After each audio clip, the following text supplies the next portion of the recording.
Assalamualaikum, Zana. Assalamualaikum, Prof. Salam, Prof. Zahiratul. Waalaikumsalam. Apa, Prof? You okay? Alhamdulillah. Ready for the session this morning? InsyaAllah.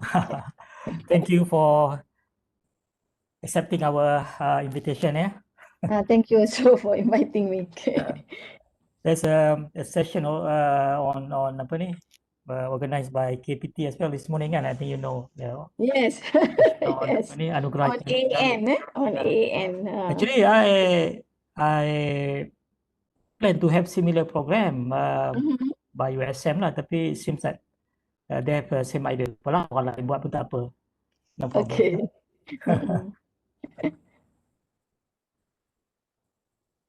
Actually, I have wanted to do it for a long time, cuma tak tahulah, tak ada kesempatan.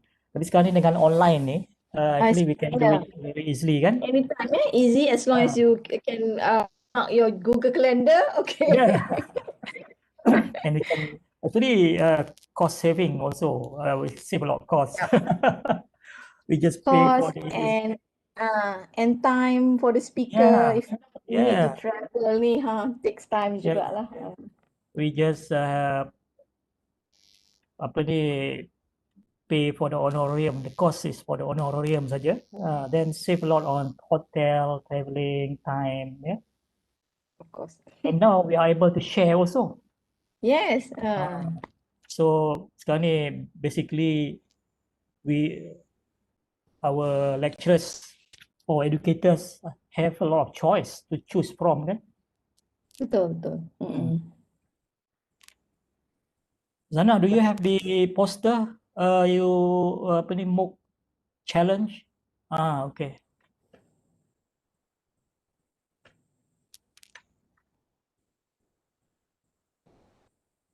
Just put up the poster. On the MOOC challenge. Yeah. The instruction to mute the microphone and so on. I think by now everyone should be already familiar kan, the protocol when joining any online punya ni, mute the microphone. But sometimes people forget lah.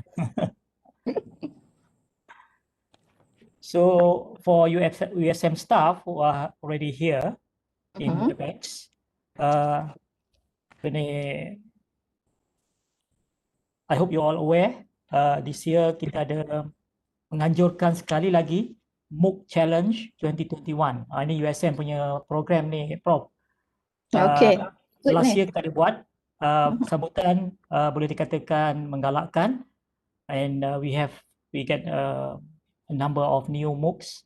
So this year kita menganjurkan lagi sekali, kita tambahkan lagi hadiah. So hadiah pertama, nilai hadiah pertama, kedua dan ketiga masih sama, tapi kita ada 8 hadiah sagu hati bernilai RM500. Of course tidaklah sebanyak mana kan, tetapi ini hanya sebagai suatu insentif sahaja. Dan saya menyeru semua staf akademik USM kalau boleh participate lah dalam program kita ini, supaya kita dapat meningkatkan bilangan MOOC. So we have numbers, tetapi pada masa yang sama kita juga mengutamakan quality. So we have both the number, quantity as well as quality. Sokonglah usaha USM untuk dalam apa ni, inisiatif USM menyokong juga agenda blueprint lonjakan 9 iaitu globalized online learning, dan juga SDG 4 which is to provide quality education. So basically MOOC ni kita masih lagi meneruskan, Prof. Di USM ni kita masih lagi agresif meneruskan MOOC. Pada masa yang sama kita juga embark on micro credential, dan pada masa yang sama juga kita ingin meneruskan usaha membangunkan bahan-bahan open educational resources ataupun OER.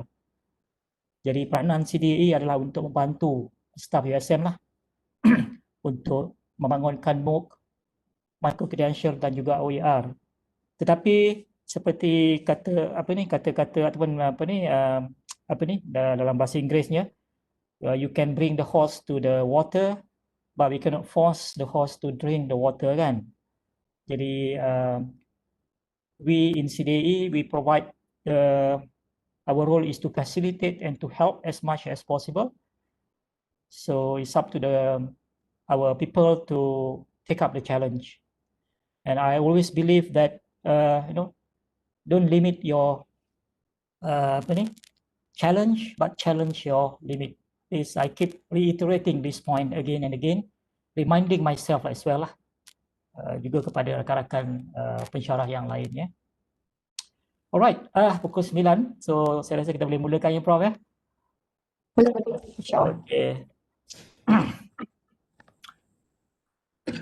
Okay, bismillahirrahmanirrahim. Assalamualaikum warahmatullahi ta'ala wabarakatuh. Selamat pagi, selamat sejahtera. Salam Jumaat yang barakah kepada semua rakan-rakan pensyarah daripada USM dan juga yang join kita melalui YouTube, rakan-rakan akademik daripada seluruh negara, daripada seluruh institusi pendidikan di seluruh negara yang joining us from YouTube. So for your information, this session is being streamed live also to YouTube, and you can find the recording of this session on YouTube. Yeah. So saya ucapkan mengalu-alukan kepada semua participant dan juga kepada speaker, our distinguished speaker this morning, Professor Dr. Zaidatun Tasir daripada UTM. Selamat datang ya Prof, dan terima kasih kerana Prof sudi untuk menerima jemputan kami untuk berkongsi dengan tajuk yang sangat penting, saya kira, designing online learning activities based on innovative pedagogies, Heutagogy and Peeragogy. So these are perhaps for some of us quite the terms are not very familiar, are quite alien, but maybe we can learn what this Heutagogy and Peeragogy are about this morning. Yeah.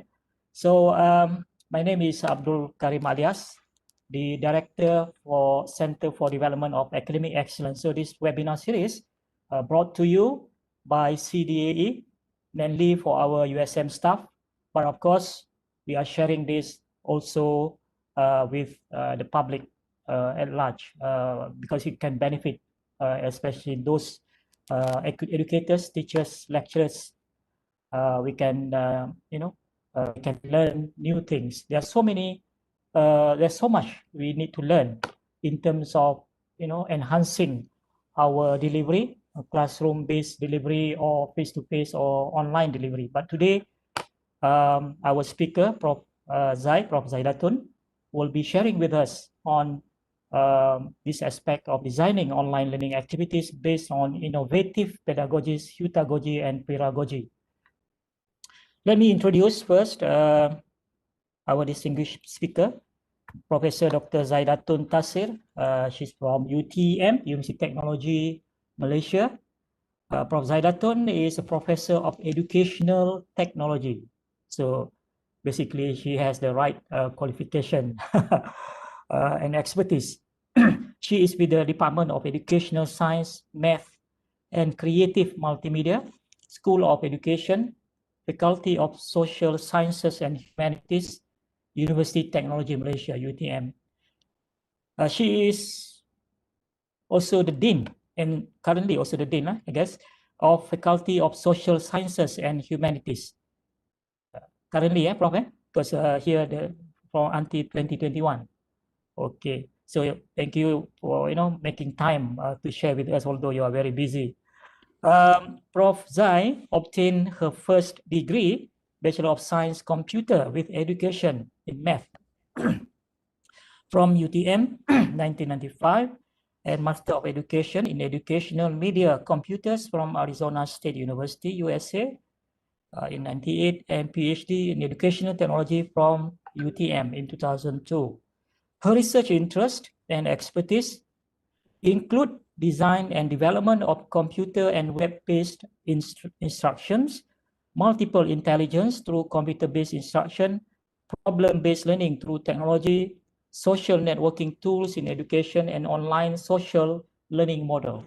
So I guess Prof. Zai has all the knowledge and expertise to share with us today. So I hope everyone here can really take this opportunity to learn as much as we can from Prof. Zai. So without further ado, Prof, I pass over the session.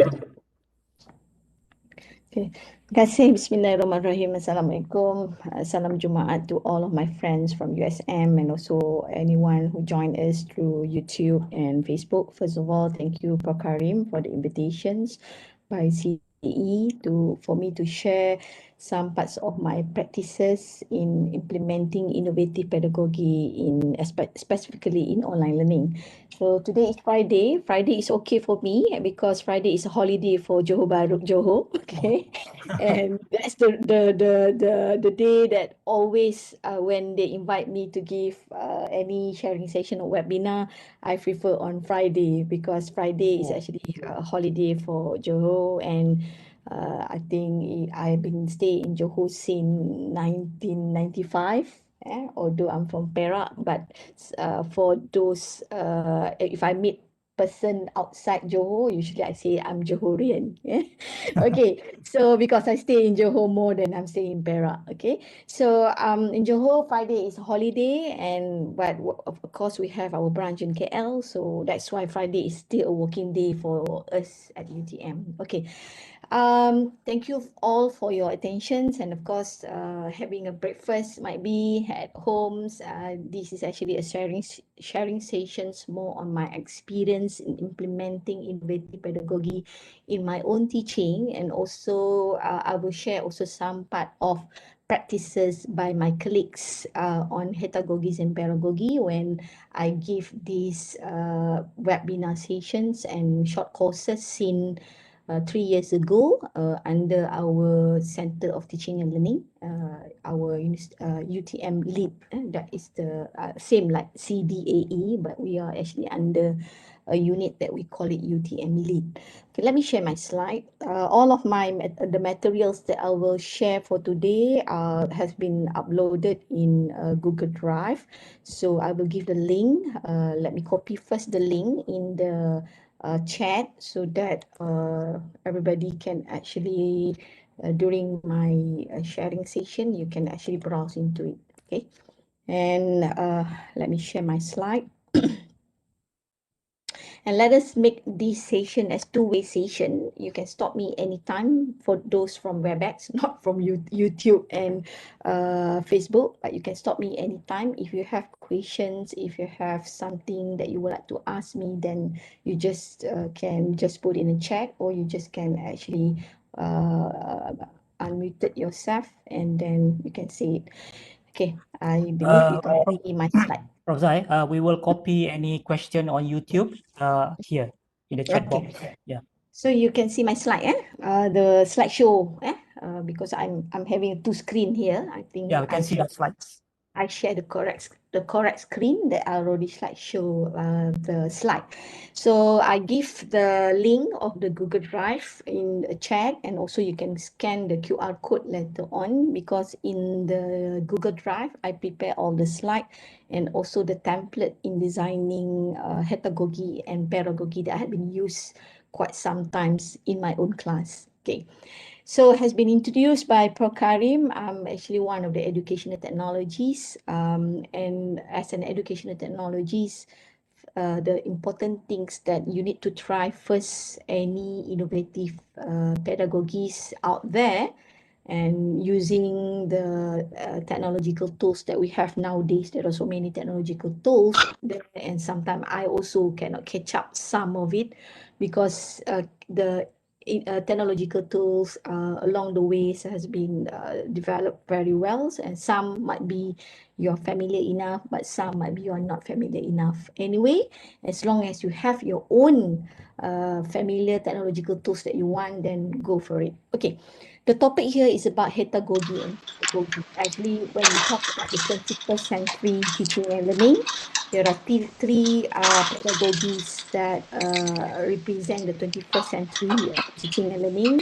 Hetagogy, Pedagogy, and Cybergogy. But I'm going to focus on Hetagogy and Pedagogy. And maybe next time we can talk about Cybergogy. Okay, I would like to start my sharing session with a quote from Bruna, where you can see that Bruna did mentions that learners are encouraged to discover facts and relationship for themselves. That's what have been mentioned by Bruna. And another psychologist that very important in social learning environments is Vygotsky, where you can see that the teachers must actually adopt the roles of facilitator, not the content provider. This is not new. I believe the words of us as an instructors that we should act as a facilitators have been there quite sometimes. However, we used to sometimes forget about it. Then in our class, sometimes we tend to give one ways of teaching to our students. But nowadays, with the pandemic COVID-19 situations, where online learning has been used widely, especially in Malaysia, I believe the words of having the roles of facilitator in our class is very important. Okay, so let us move to the one that had been introduced by our Ministry of Higher Education, that we have My HE 1.0, 2.0, 3.0, and 4.0. We are actually now at My HE 4.0, but some of the current articles now, they also talk about having education 5.0, which is actually nothing, not really much difference from 4.0, but there is a little bit on the new concept on 5.0. But we stay in for 4.0, where you can see that in 4.0, the learners as a content producer and sharers, that is the focus of it, and the learners as the connection of makers. So it's all about learners and it's all about learning. So that's why today's sessions, we are focusing more on designing learning activities instead of teaching materials. Okay. Another familiar frameworks by Ministry of Higher Education that have been launched in 2018 under the framing Malaysian Higher Ed 4.0 is the fluid and organic curriculum structure. In these three, you can see that the 21st century that have been stressed by the Ministry of Education is on Hetagogy, Pedagogy, and Cybergogy. The new revised version of this fluid and organic curriculum structure has been I think produced by Ministry of Higher Education, but has not been launched officially. I have the three, but I think I cannot share it. We just wait for the Ministry of Higher Education to launch it officially. The new, what we call it, the 21st century future ready curriculum under the Ministry of Higher Education. Okay. This is a diagram that I produced under my fundamental research grant, which is actually how to integrate the innovative pedagogy with the technological learning tools, specifically certain technological learning tools to provide what we call it an immersive blended learning pedagogical framework, where when we integrate the innovative pedagogy and the technological tools, we have to know that we have to create the immersive learning environment to our students. And as we know that the combined trends of learner-centered teachings and ubiquitous technology used in the classroom has given instructors a unique opportunity to support students in developing lifelong learning skills. And Hetagogy, or known also as self-determined learning, provide a promising frameworks for capitalizing on these developing trends, drawing on established learner-centered education theories that strongly emphasize learner autonomy. So this is what my current, I'm actually working on this under one research grant. And what is Hetagogy? Okay, don't worry about the words of Hetagogy and Pedagogy. Some of educators in higher eds that not from the education faculty, don't worry on the words of the last four characters, gogi, anywhere, pedagogy, andragogy, hetagogy, pedagogy, cybergogy, we have paragogy and so many gogi there. Don't worry about the bombastic words. I believe on the concept of as an educators in higher ed, although your background is not pure educations, but when you are in the system, you experience how to teach the students, how to create learning activities along the way.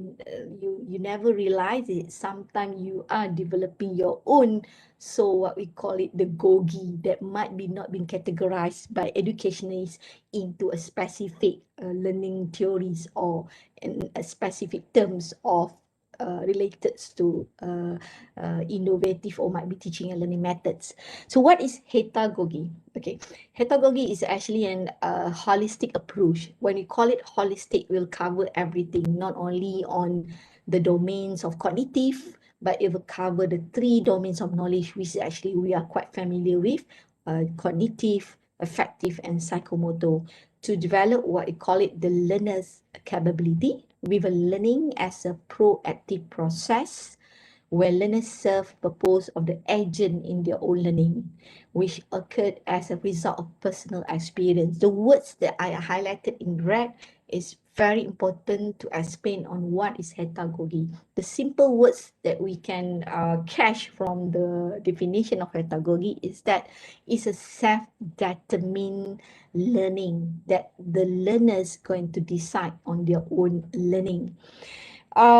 Is quite sometimes is we as an educators that used to the system of having a face-to-face teaching process among with our students and with our own experience having there in higher ed almost 20-30 years as an instructor.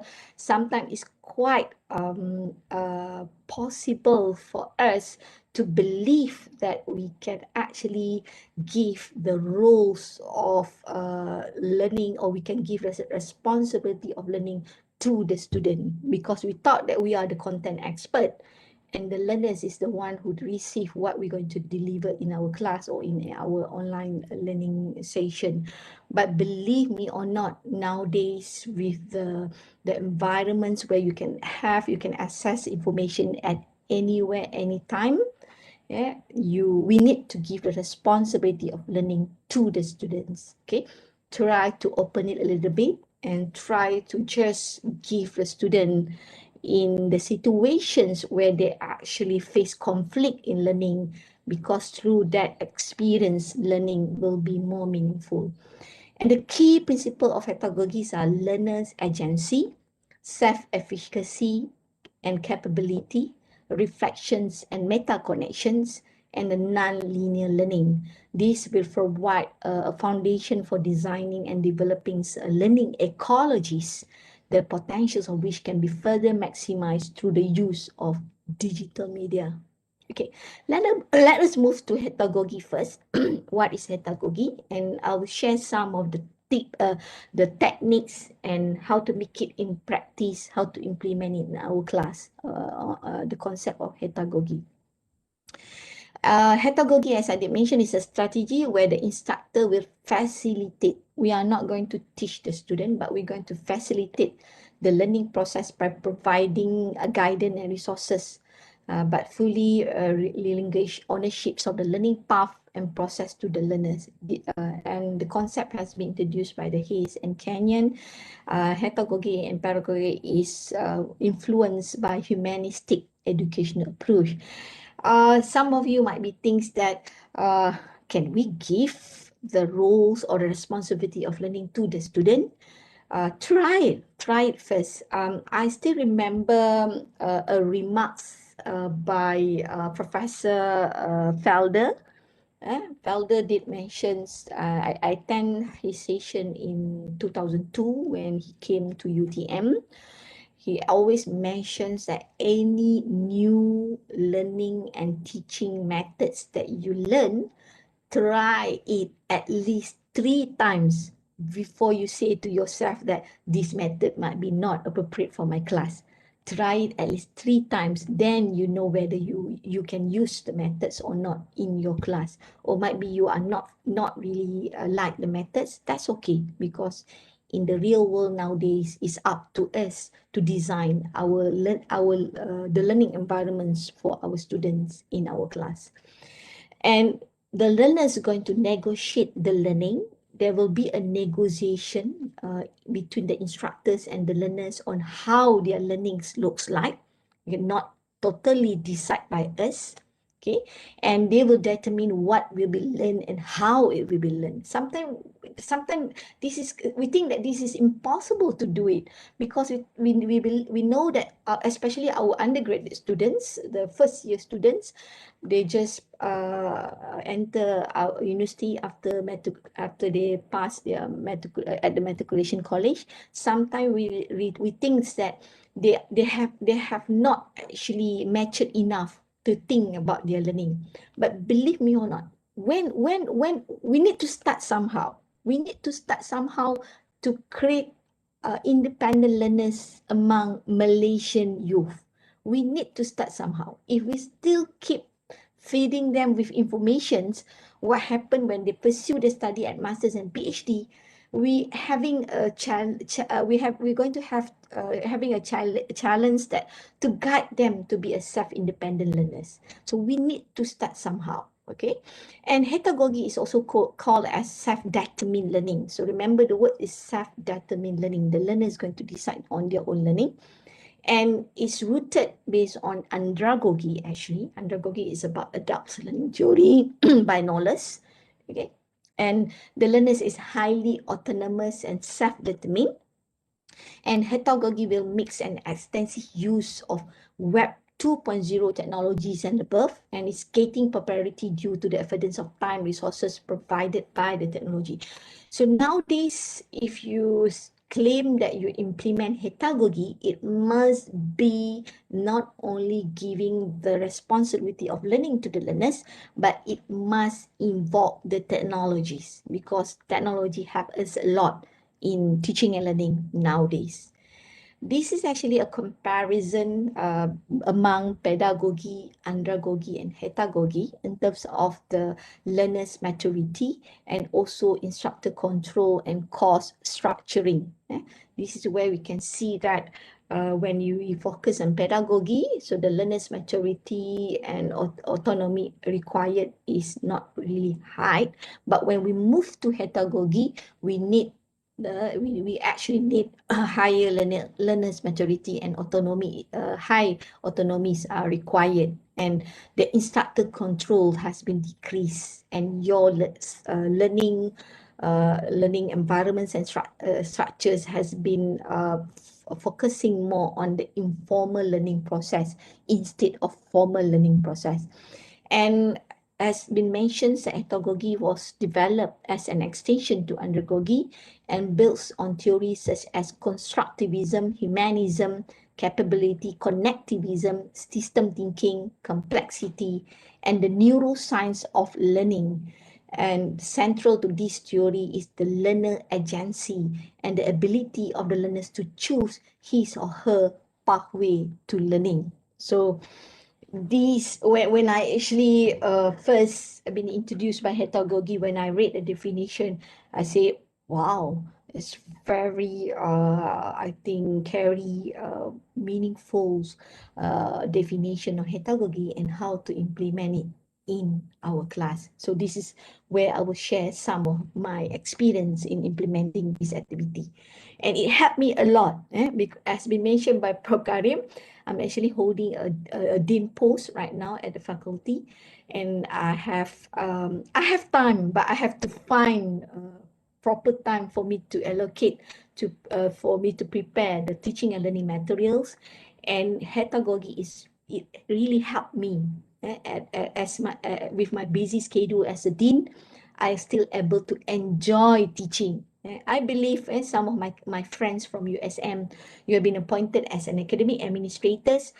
you have a very busy and tight schedules, but when come to learning, that is your passion, and you would like to focus on, and you would like to be creative enough for your teaching and learning in your class. Okay, and I believe having a student in front of us and enter WebEx, Zoom, to deliver the learning activity with the student, that is the only platform can release my stress as an academic administrator at higher ed, because having a post in university, especially managing the students and the faculties and managing all the staff, it really put you in the situations that you have to think about others instead of about yourself and teaching and learning.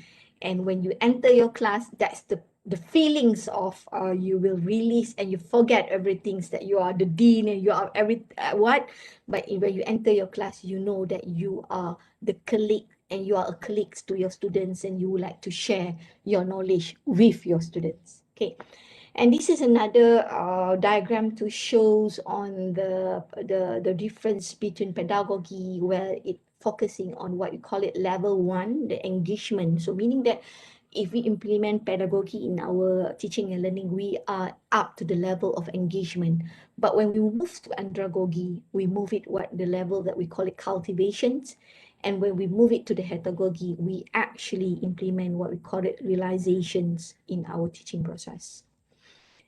And this is a diagram to shows that when you focus on the pedagogy, is more on teacher-led learning, andragogy is more on the self-directed learning, and hetagogy is more on the self-determined learning and learner-centered learning. And at the heart of hetagogy is the humanism and learner agency, where the power to learn is firmly in the hands of learners and not the teachers. And because they are the ones who are going to sit for the examination and do all the coursework. That's why learning is the focus of hetagogy, and promoting that agency in formal and informal learning setting. Okay, that is a part of the concept of hetagogy. And this is the continuum, the continuums of pedagogy, andragogy, and hetagogy. The short form, we call it as PA, pedagogy, andragogy, and hetagogy. So in terms of locus of controls, hetagogy is focused, the locus of control is by the learner. The education sector is, in terms of education sector, is focusing on the research, not only on the schools and adults, it's more than that. Connection level is more on epistemic connections, and the knowledge production context is on the context shaping of the learning. And the components of pedagogy, beside that, is a reflections characterized by the single loop and double loop learning. I will explain more on what do we mean by single loop and double loop learning. We don't have a triple loop, but we have a triple jump assessment in problem-based learning. Okay, so hetagogy as a continuum of andragogy. So andragogy is focused on single loop learning. What do I mean by single loop learning? Single loop learning is something like you have your course learning outcome, your subject learning outcome, you decide it, and then you design your teaching and learning activities. Then you assess it based on the course learning outcome. This is where the concept of constructive alignment must be there. And that is a single loop learning, one way only. You have your course learning outcome, you design the activities, and then you assess the student performance. But for double loop learning in hetagogy, okay, that's not only one ways of learning. You have all that. You have your course learning outcome, you design your learning activity, you design your assessment, but later on, after the assessment, you have to reflect back your course learning outcome, whether you want to change your aims, your belief on it, or your learning outcome, and it must be done by the student, not by you. Okay? All the circles of learning must be done by the student, not by the instructor. Okay, I have one activities that I implement double loop learning in my class. Okay, so andragogy is about competency, but hetagogy is about capability. It's more on capability development and non-linear design and learning approach, learner center, totally learner center, and directed learning, and getting students to understand how they learn. Okay, that's why when you implement hetagogy, Okay, when I introduce it in my class among the undergraduate students, I share with all of my colleagues in UTM, in my department, and I would like them to also try at least once in their class sessions on Hetagogy, so that there will be a continuations on try to inculcate the students to understand how they learn, because the student, they need to understand how do they learn so that they can actually be a self-independent learners. Okay, this is about the diagram to shows on the Hetagogy approach of incorporates a double loop learning. You have a belief and actions. You have the problem, the learning activity, the actions, and the thing is about single loop. You have problem, action, and outcome. But double loop, the outcome will reflect back the belief and the action. Okay, so this is what we call it double loop learning. And this is all the Hetagogies you explore and learn from self-chosen and self-directed action, the advance beyond the own discipline, self-determined learning. Knowing how to learn is a fundamental skill, especially in the environments of online learning. Nowadays, we have to share with our students what is the best way of learning through online, because we can see that the student also stress nowadays with the online learning environment. But how do we actually teach them the skills of learning? This is very important, and Hetagogy have it a lot to inculcate the learning skills and also to give awareness to the student how do they learn, so that they know themselves better than us. Educators will focus on the process rather than the content. You are focusing more on the process. You measure the process. You assess student learning process, not only on the outcome. And you try to avoiding learning that is educator center, and you will move into the worlds of the learners. I share some of the tips. When I design the Hetagogy learning principle, I need to put myself as the learners. Then I able to design the activities that align with their needs. Another models by these John and Drew and St. Paul schools, very, I think, good models to explain on how to design the elements of Hetagogy approach. They call it phase, and they have the flexibility there. Okay, they have the inquiry, and they have the contract and agility. Okay, these 4 elements also you can implement it in your Hetagogy learning activities. And some of the enablers of Hetagogy learning activity and tasks is personalized learning environment. So when you design your learning activity, think about how to actually implement and to make it as personalized learning to the students. How to make it varies across the student, meaning that you have 30 students in your class, might be 60 students. How do you make sure that your Hetagogy learning activity will be varies and match with the need of your 60 students? How do you put accountability of learning to all these 60 students in your learning activities? There is a methods to do that. Okay, maybe some of you saying that it's impossible to do that. No, there's a way to do that. I will share in my learning activities. How do I did it in my class. The social media is an enablers for Hetagogy learning activities.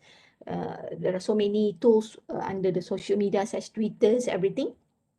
The flipped classroom concept is another method that you can, as an enablers for Hetagogy learning activities that combine with technology. The mobile learnings in the form of smartphone, the device itself is actually another enablers for Hetagogy learning activities. And the learning analytics for double loop learn. When you actually embark into double loop learning in details, you are actually doing what you call it learning analytic.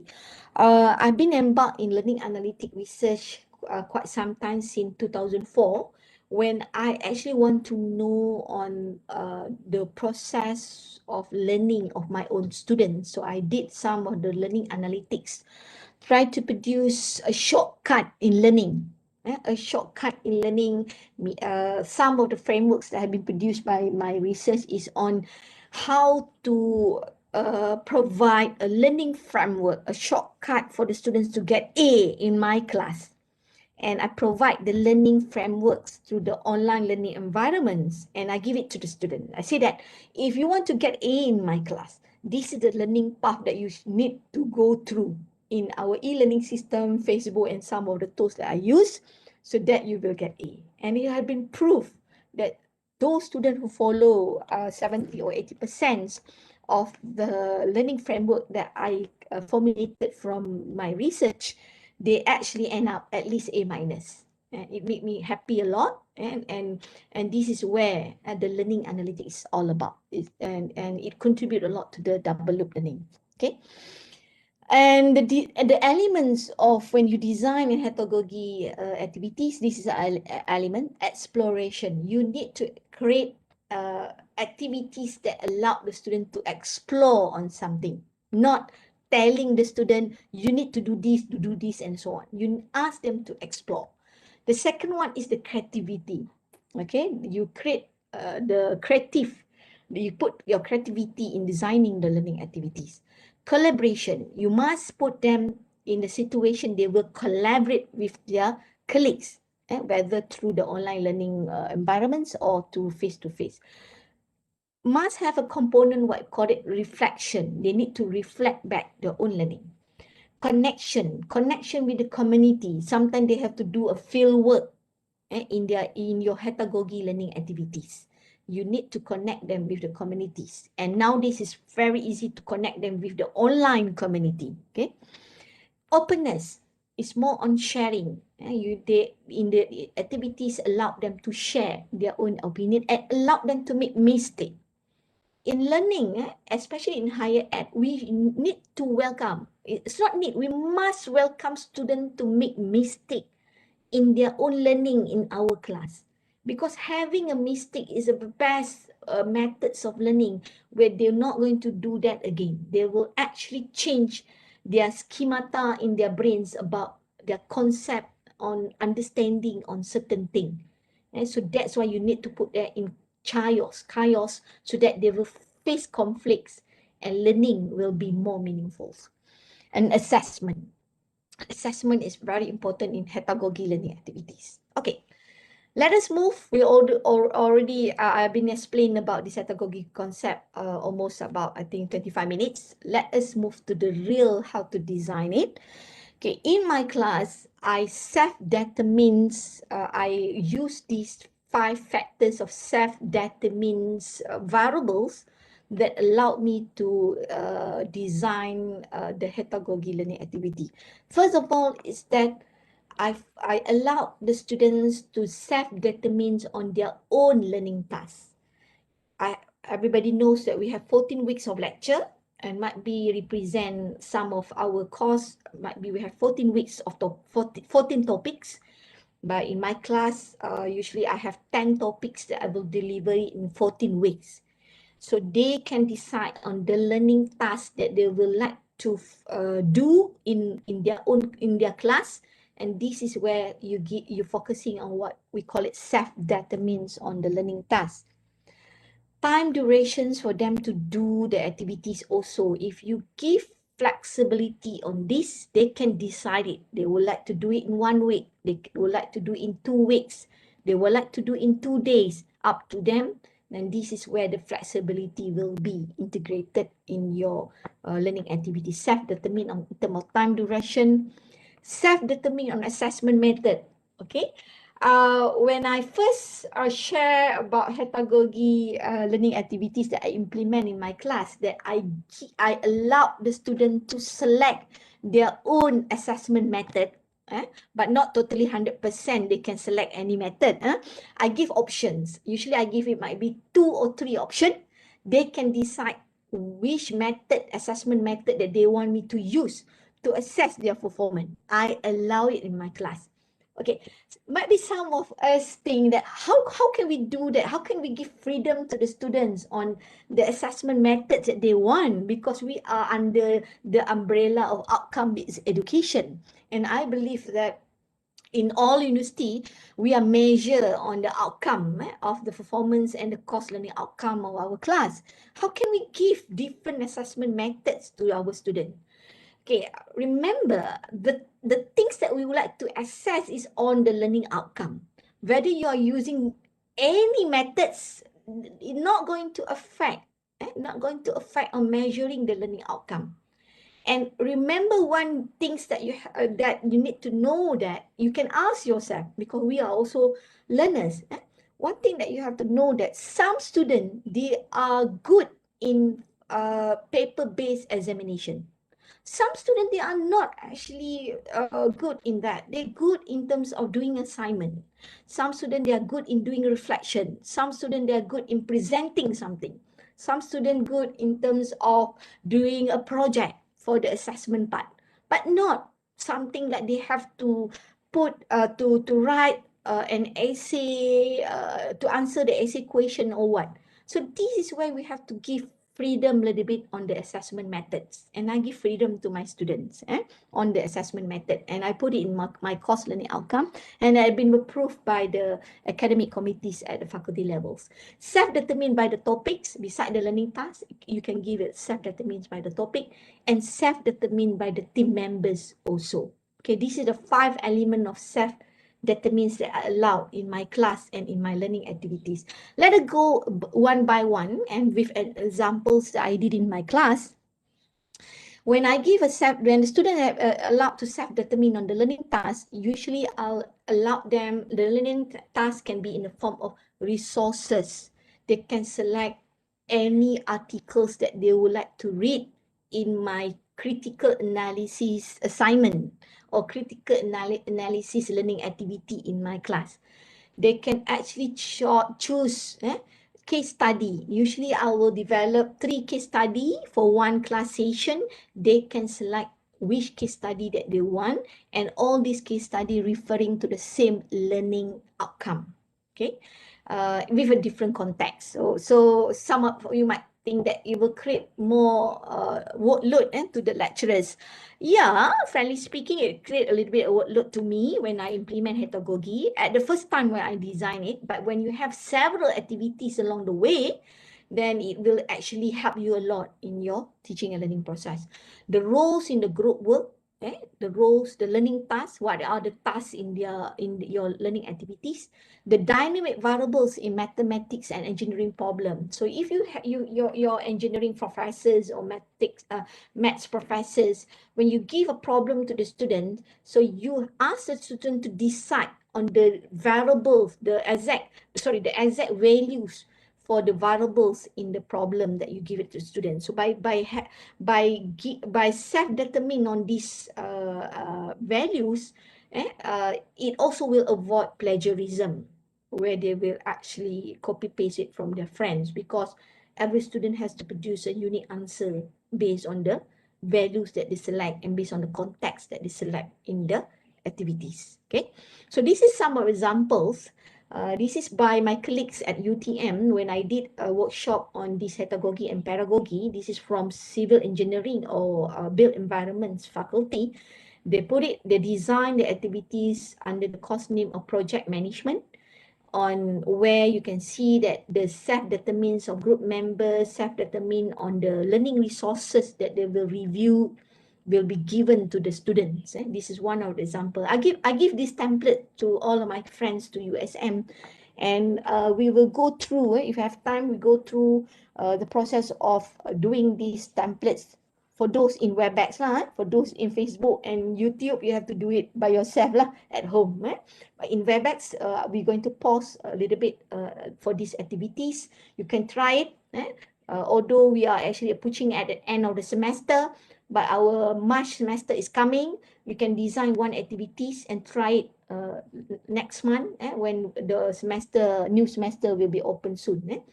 So another one, this is another my colleagues under the education faculty teaching the educational psychology course.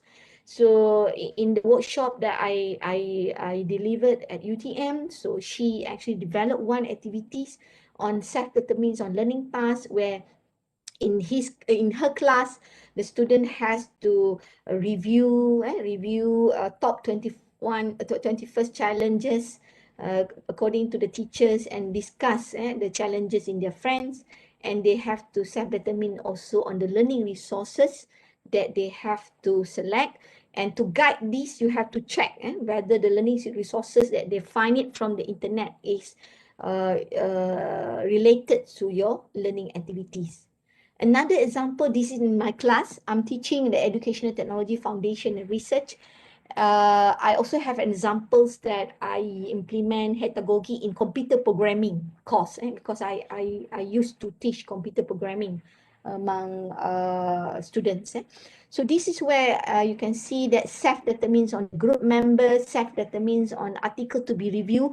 This is how you can guide the students. I guide the student on, I say, find and articles about problem-based learning from the internet, but it must be published within this year, and a journal. It must be a journals or conference articles, because if you did not give this guideline, might be later on you will receive an article from a blog, might be not really published as an officials or academic article. So this is where you need to give a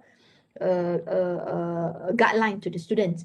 And I asked them to set a group of discussion topic. I did not set a topic in the e-learning forum. They have to set their own topic. I just give a platform of Hetagogy learning activities there, but they have to create their own topics of discussion in the online learning forum.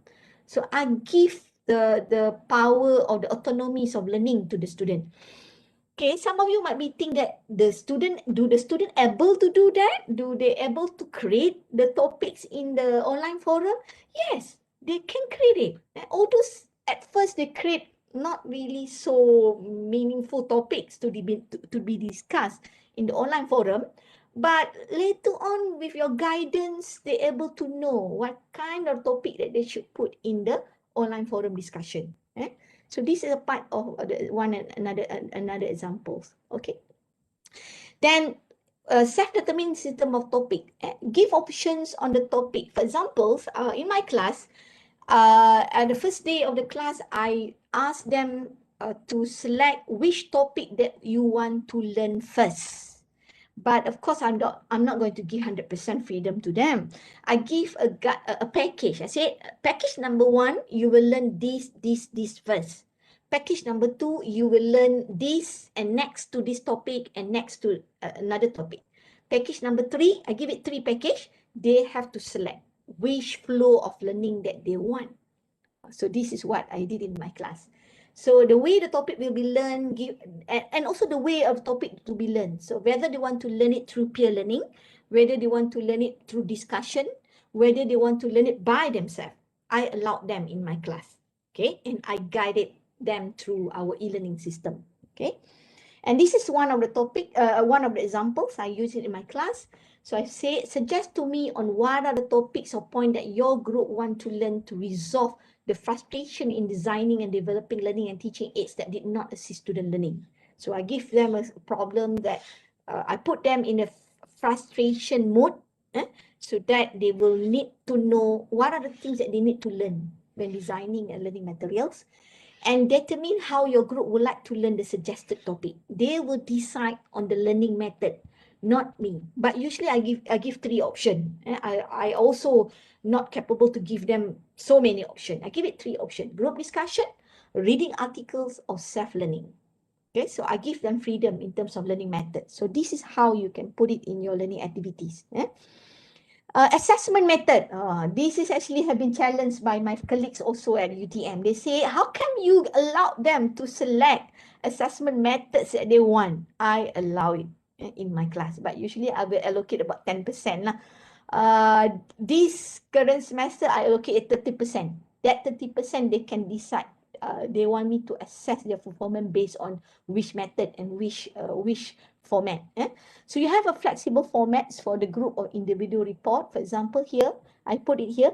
Decide on the formats of report that your group will submit. Blog, PowerPoint, or Microsoft Word. Because I'm not measuring the writing of the report. I'm actually measuring the contents the learning, the concept that they learn from my class. So they can put in blog, the self-reflective styles of writing. They can put in PowerPoint in the form of presentation. They can put it in document-based in the form of written. So I'm actually measuring the contents of in the blog, the PowerPoint, and the document. Okay, and I give them example here. Another assessment method, flexible assessment method. I put it. I would like to give you 10%. You can decide 5% on group presentation, 5% on self-reflection, or 3% on group presentation and 7% on self-reflection. Later on, I get 10%, and I will calculate it in my OBE system at UTM to reflect all the learning outcome by MQF. And how do I actually do this? I have a specific section in my course assessment report that under UTM we have a course assessment report. I put there and I produce a graph that's showing how many of them is actually select 5% on self-reflection, 3%, 5% on group presentation, and how many of them is select 3% on group presentation and 7% on self-reflection. So this is where I give the autonomy to the students to decide on the percentage of marks that you give it to their assignment. Another one here, I put it here, suggest to me on how your group performance will be assessed based on 10% of mark. What would you like to be the marks for discussion versus final report? You have been given 2 tasks. So this is an example, but they can select it. How much for discussion, how much for final report. So I did that in my class. Okay. Some time duration, I give, this is me, I give freedom to my students. You can do the assignment within 1 or 3 weeks. If you want more, you can request to me. But there will be a contract or agreement that I will give it to the student if they ask more than 3 weeks. I introduce what you call it allowed personal agreement, requested spatial duration. They can request also spatial durations for assignment, test, submission with KPI. I give them KPI and expectation on the quality of submission. I give them KPI in my class. Okay.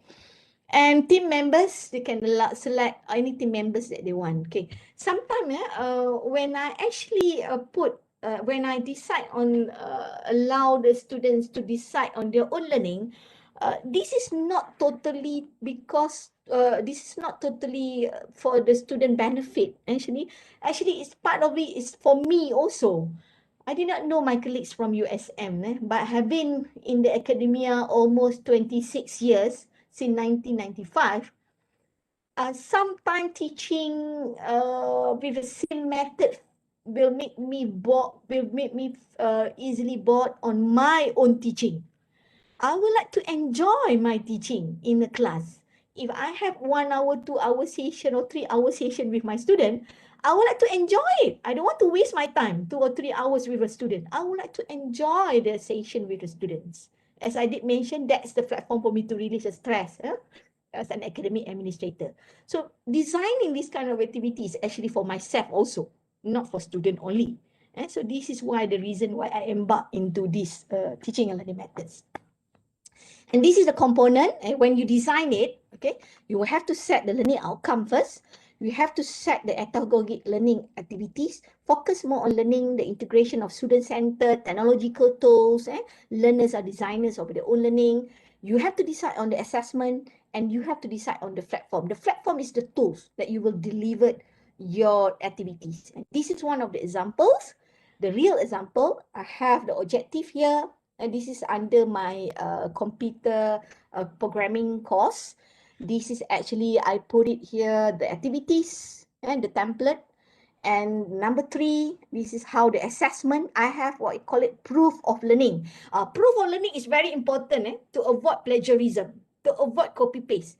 I always ask them to give me the proof of learning. If they did not give me this proof of learning, then I'm not going to mark their final report, a final project. Because this proof of learning is very important to show me, to satisfy myself that learning take place. Okay. And the last one is that how to transfer it to the platform.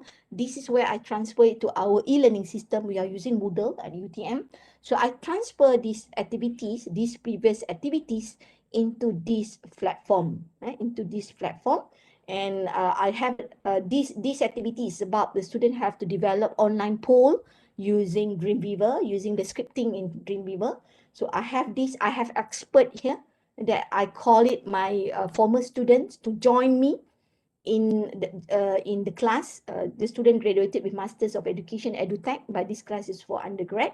So I have a forum with instructor, expert, peers, and expert, because remember, I asked them to give me a proof of email conversations between you and expert. At least you contacted the expert 3 to 4 times. And the expert that I put it here is my former student, Miss Zubaida. I deal with this student lah. And this is what I did it in my class. This is the things that I transfer it through our e-learning system and give it prior to the class session, and it reflect the flip learning. And this is a template. This is a template I use, and I give this template. How do you fill in the template? Okay, this is one of the real example of my friends, Dr. Hadijah Jafri, who first time used this template, because in UTM we have the workshop on it, and we will try it through WebEx after this, where you have to set your state the issues or learning outcome, then you can design on the instruction here. Then you can, this is a pedagogy, example of pedagogy. You can put here the principle that you implement on it, and you can put also the collaborations, the 21st century learning skill or MQF 2.0, so that you know that you reflect which learning outcome. And these examples by Dr. Hadijah, she used Padlet. At the end of it, she used Padlet to deliver as a learning platform for the Hetagogy learning activities. This is one of the example. This is mine that I use in my class. I have this one, I design it, one learning activities under the Hetagogy. This is the second one, I design it in my class. Okay, let me stop for a while for Hetagogy. I stop sharing my screen. I open for question and answer. And if we have times, if we're able to do it through WebEx, let me guide you step by step on how to use this template in designing Hetagogy learning activities. I open first for questions from the floor. If you have question, because we have the second part, the pedagogy. Okay, so I think it's better for us to have a Q&A first for Hetagogy, and then I'm going to continue for pedagogy, and we're going to have a Q&A again. Okay, let me open for any questions, and I'm also looking at the chat if there is any questions that have been posted in the chat. Beside that, anyone who would like to throw questions, then you can throw it. Please, anyone from WebEx? Prof, Mm-hmm. I'd like to ask a question regarding how do we construct or design a module based on teaching skill-based subjects. Thank you. Thank you. Skill-based subject. Okay, this is actually might be involved lab activities, I believe, because I have also skill-based the computer programming, but not up to the totally 100% physical or psychomotor based domain of knowledge like those from the engineering. If you have if you teach this skill-based subject or course, what you can do is that you have to allow the student to do a field work in the learning activities. When you design your Hetagogy learning activities, you have to allow the students to do a field works on the problem that you give in your lab, in engineering workshop and anything. And another thing is that you have to allow the students to have their own context of problem that they would like to solve. Okay, don't just give one problem. I believe if you teach thermodynamic, you give them, before this might be, we just give it one problem for them to solve in terms of thermodynamic problems, or might be anything, chemistry labs and so on. But what you need to do now is that you have to prepare at least 3 different contexts of learning, 3 different problem, or you allow them to set the values of the variables that in the problem that you give it to the students. But you need to guide them.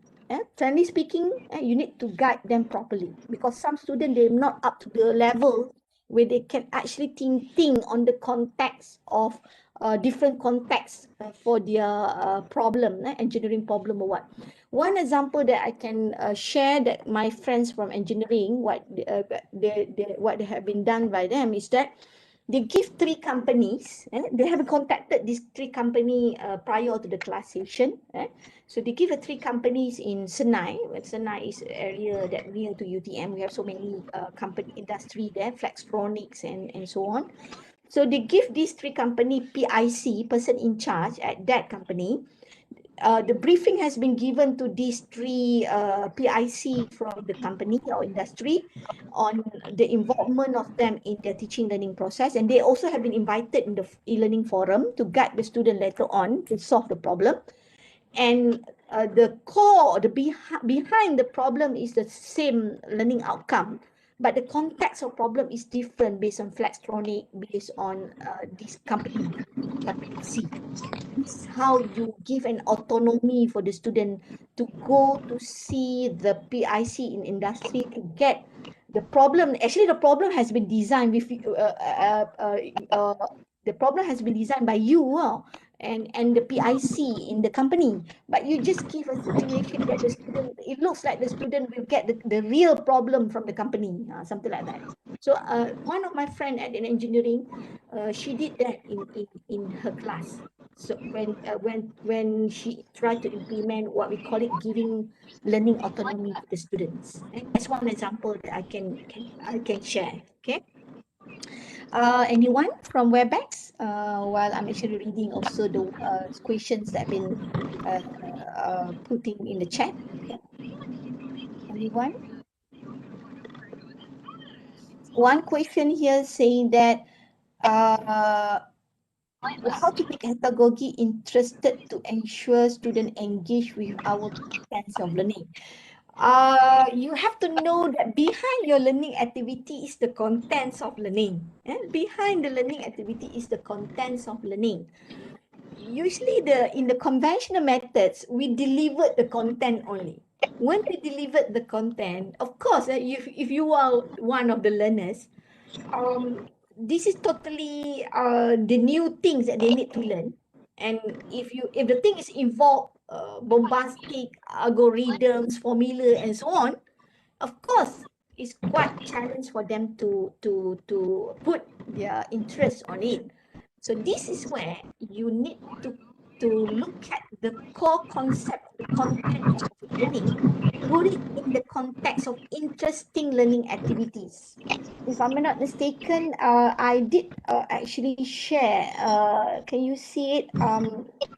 Yeah, this one. If I can share it back, how do I put it in the context of interesting learning activities? This is the activities of Hetagogy where I actually select the current announcement by our former Prime Minister, because this activity in 2018, well, our Prime Minister at that moment is Tun Mahathir. Tun Mahathir actually released an article in Business Times saying that Mahathir waiting shutdown or sale of Malaysian Airlines. Okay, topic of Malaysian Airlines is not the content that I'm going to teach. The content that I would like to teach is that they have to develop an online pool system using PHP in Adobe Dreamweaver. They need to create online pool system using Dreamweaver, but I set the problem that they need to create online pool among Malaysian, whether we shut down or sell our Malaysian airline. Okay, this is where you put a context of the real life context, but behind it is the context that you're going to teach. If I'm not going to use this kind of Hetagogy learning activities, might be I just teach them, okay, how to do an online pool system, online learning, online pool system. How to do that? I have to teach them step by step.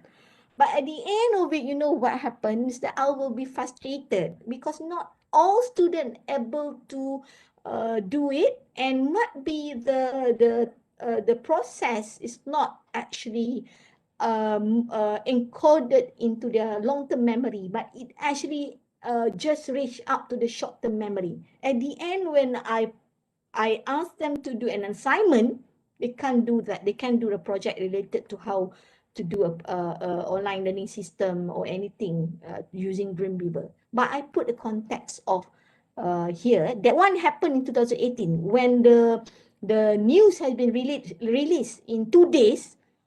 I just pick it out and I put it in my learning activities, and I ask them to do to develop the online online system pool, so that they can actually be responsible it and to create interesting learning environment so that they can actually stick with the concept that I would like them to learn. Okay, that is how to answer the questions that asking by, I think, our colleagues there. Might be Dr. Shah or Professor S.C. Shah. Okay.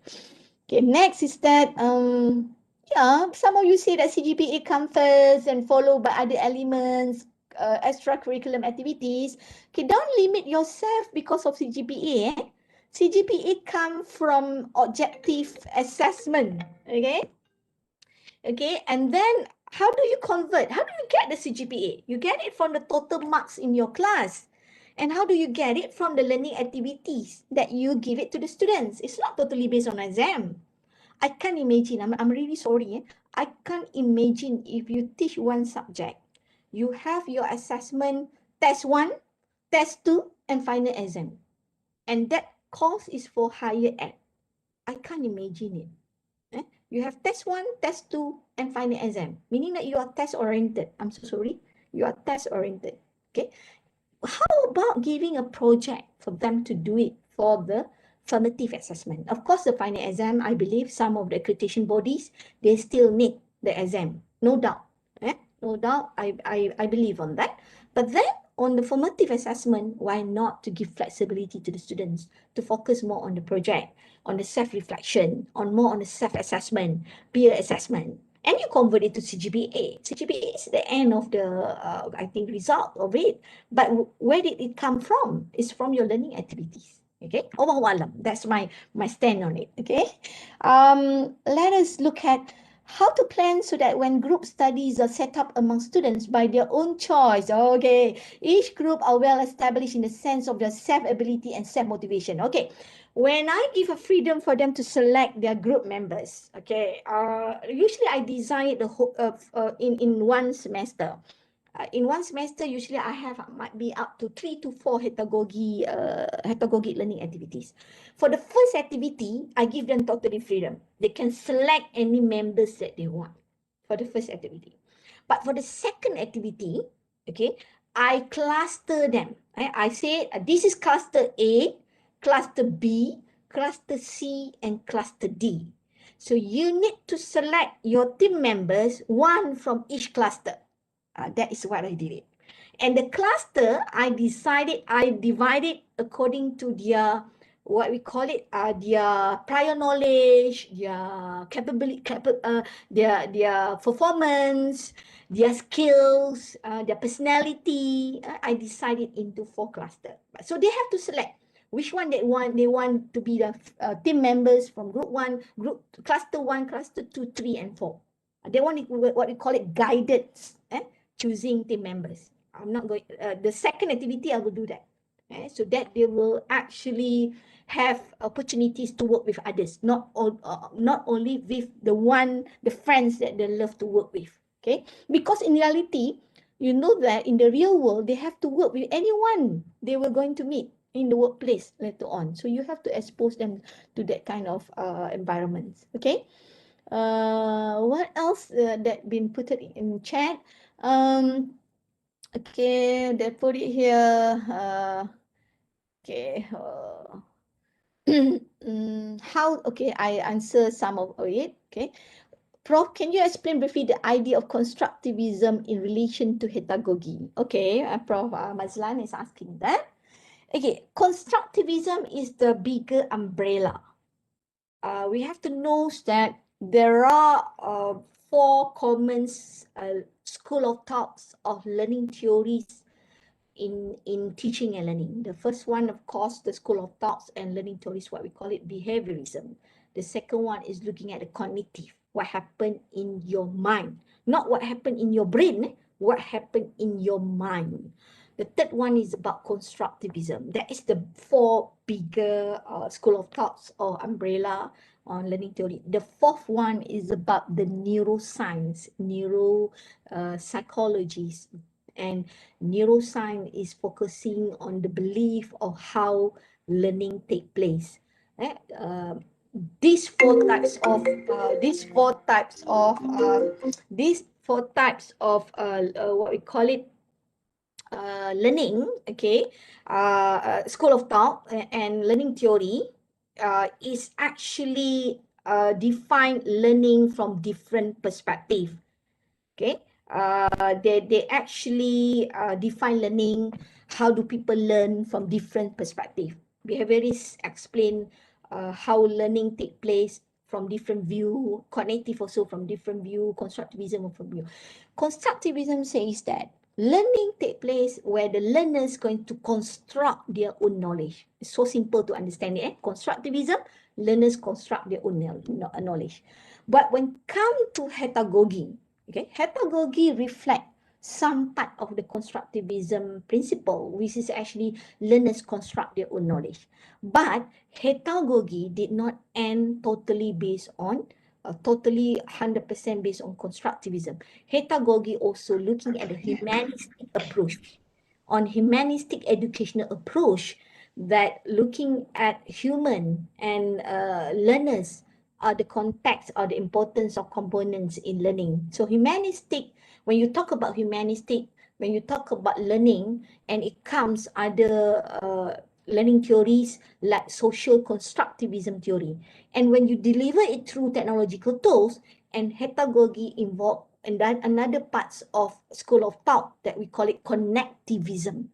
Connectivism. So the connectivism is a learning theories that looking at how technologies help in terms of learning and reflecting the structures of brain, which is brain is consists of neuron. You have to remember, mind and brain is totally different.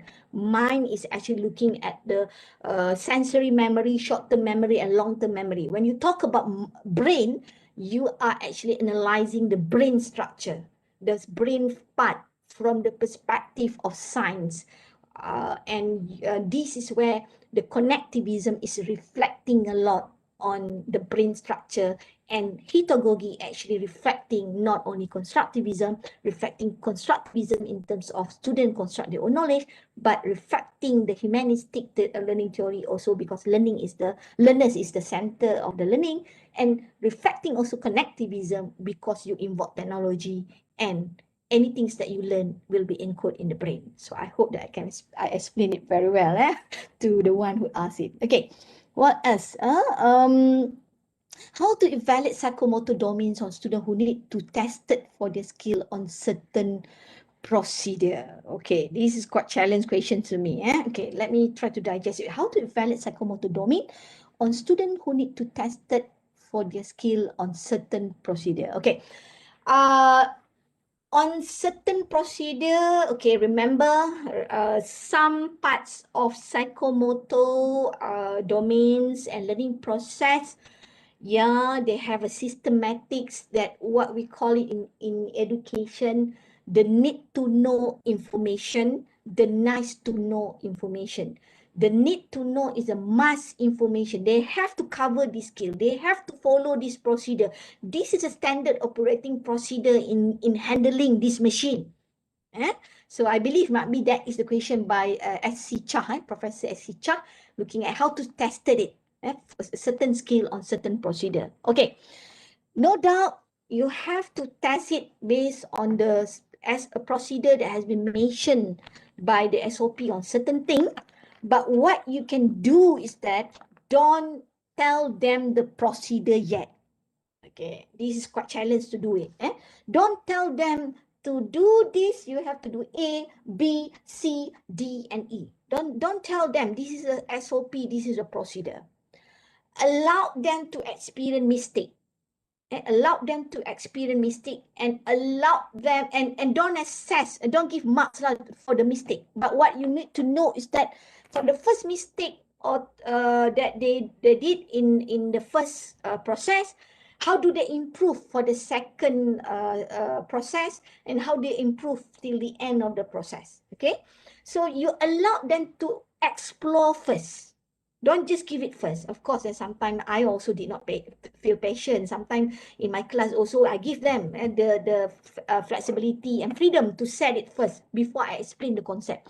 But usually you are waiting for them to reach out to the one that you expect them to achieve. It takes time sometimes. So this is where you start to scaffold them. You start to facilitate them. You start to just give a hint to them. But allow them to explore it first. Okay, for example, you give them the machine. Okay, but be careful on it.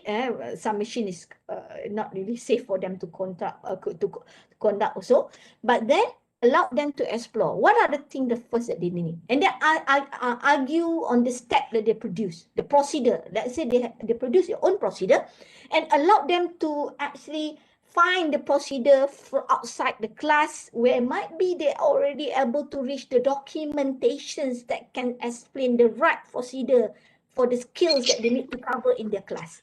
And they bring the notes and everything into the class. Then this is what we call it, they construct their own knowledge, they find their own information. You need just to validate it and verify it as a facilitator. That is what you can do in your class. And how do you measure it? You measure part of it is a process that they went through to reach out to find out the right procedure, how many process that they went through. And in my class, when I did my master in US, my professor, he allowed me to do all the assignment more than one time. Okay, usually they set an assignment for me to submit. They said, Zaida, and to all the class members, you can do the assignment as many times as you want. If you do it first time, you submit it to me, you want me to check it, I will check it. After 2 days, I give it back to you. Then if you want to improve it, you want to resubmit for the second time, might be the first time I got it 8/10. If I want to improve it, I submit it for the second time, I will get it 9/10. Then my professor allow it. This is what I call it performance-based assessment. And for the third time I submit it, if I still wanted to submit it because I want to get full mark, yes, you're allowed to do that. And at the end, I get 10/10. So in US, that is the system that I went through for my master degree. So it allowed you to do how many times that you want. And I allow it in my class, but not up to 3 times. I allow only 2 times, okay? Because I don't have time also to check it, everything, and to give it to them. So that is what we call the assessment. We are not talking about evaluation. We're talking about assessment. Assessment, inside the assessment, learning take place. We have to remember, assessment, learning take place. From the comments that you give it to the students, then they will improve on their learning and they can submit it again. That is what we call it assessment. That's why any assessment needs feedback from the instructor. Okay? That is what I practice in my class, and it helped me a lot. Okay, it helped me a lot. So that is one of the techniques that you can do it in your class for psychomotor domain, to assess the psychomotor domain. I hope I answer your questions. One from Prof. Rajendran asking, may I know how many batches of students you have tried your method? Have you done any feedback survey? If yes, okay. I've been done this Hetagogy since 2018. But I've been done the innovative pedagogies using other methods since 2000. But for this Hetagogy, I embarked it in 2018. Seriously, I embarked in 2018. You know why I embarked in 2018? Okay, I was the Dean of the School of Graduate Study in 2013 till 2019. That is almost 3 terms. I've been appointed as the Dean of the School of Graduate Study. So I promised to myself that I'm not going to actually continue my term for the 4th cycles. and I've been mentioned to the university, please find other persons to replace me, because I've been working with postgraduates since 2004. I've been working with postgraduate since 2004, and most of my time is about graduate studies. So I thought that in 2019, when my term has been is end on 2019, I said to myself that I would like to focus more on all the teaching learning methods that I've been missed all about, because due to my busy schedule as a dean. So in 2018, I tried myself. I said, why not I embark into, people call it as Hetagogy and Peeragogy. So I learn it, I attend webinar session, I attend specific course on it, I read articles, I embark into research on Hetagogy and Pedagogy. So from 2018 first semester, now is 2021, I've been use it up to, I think, 5 to 6 semester. I collect data on their social presence, on their motivations, on their creative thinking, and I produce paper. I produce paper up to able to publish in Q1 journals, Q2 journals in education journal, and I able also to bring the finding, part of the finding, into ACLI competitions in 2018. And Alhamdulillah, Allah gave me rezeki at that time. So and I actually added my collections of innovative pedagogy that I implement in my class. So about 5 to 6 semester, I implement this and it works, and I have some of the survey. You can actually, if you're interested to read some of the paper that I published related to the feedbacks of the students and the finding from their performance and everything, I can share you some of the link, the journal paper that I published. Okay, so might be from Rajendra, you can just email me later on. I can share the papers. So that is part of the how to prove the concept. Not only doing it, but do a research related to teaching and learning. Okay. What else? I think I'm done with the questions from chat section. Okay, let me try to explain step by step on how to use the template, because maybe some of you you will actually want to try it. Okay, the template is actually in the Google Drive that I share to all of you, that you can access it through the URL that I give it to all of you. Let me open in my notebook the template, then I'm going to guide you how to use the template. Okay. Okay. So how to design Hetagogy? Okay. First of all, of course, when you want to design a Hetagogy, you have to set your course learning outcome. Which course learning outcome that you would like to do the Hetagogy learning activities. Then, of course, you need to, what we call it, you need to decide also which subject, which course that you would like to try these Hetagogic learning activities. Let me share the template. Okay. Feel free to use a template. I designed the template just for this course. And this template has been used by UTM since 2019. 2019. Okay. So this is a template. I think you can see my Microsoft Word. Let me enlarge it a little bit. Okay. So the course name, okay, you just can type here the course name. This is quite easy. What course name? What are the topics that you would like to focus? And you can add also, feel free to add any additional component. The course learning outcome. What are the learning outcome? What are your expectations? You can put it there. Okay. What are the learning outcome? Okay, this is the instruction. Remember, there are 4 components of online Hetagogy environment. If I can show it back. I think you can see it, my PowerPoint. Okay, this is the PowerPoint. That's the 4 components that I explained before this.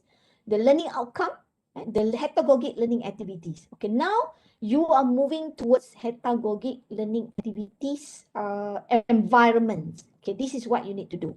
And remember, there are so many where you have to decide. You want to give the freedom to the student, the self-determined factors. Remember the self-determined factors that I share with all of you. This one, self-determined set of a learning task, time duration, assessment method, topics, or team members. Decide on which factors that you would like to give it to the student.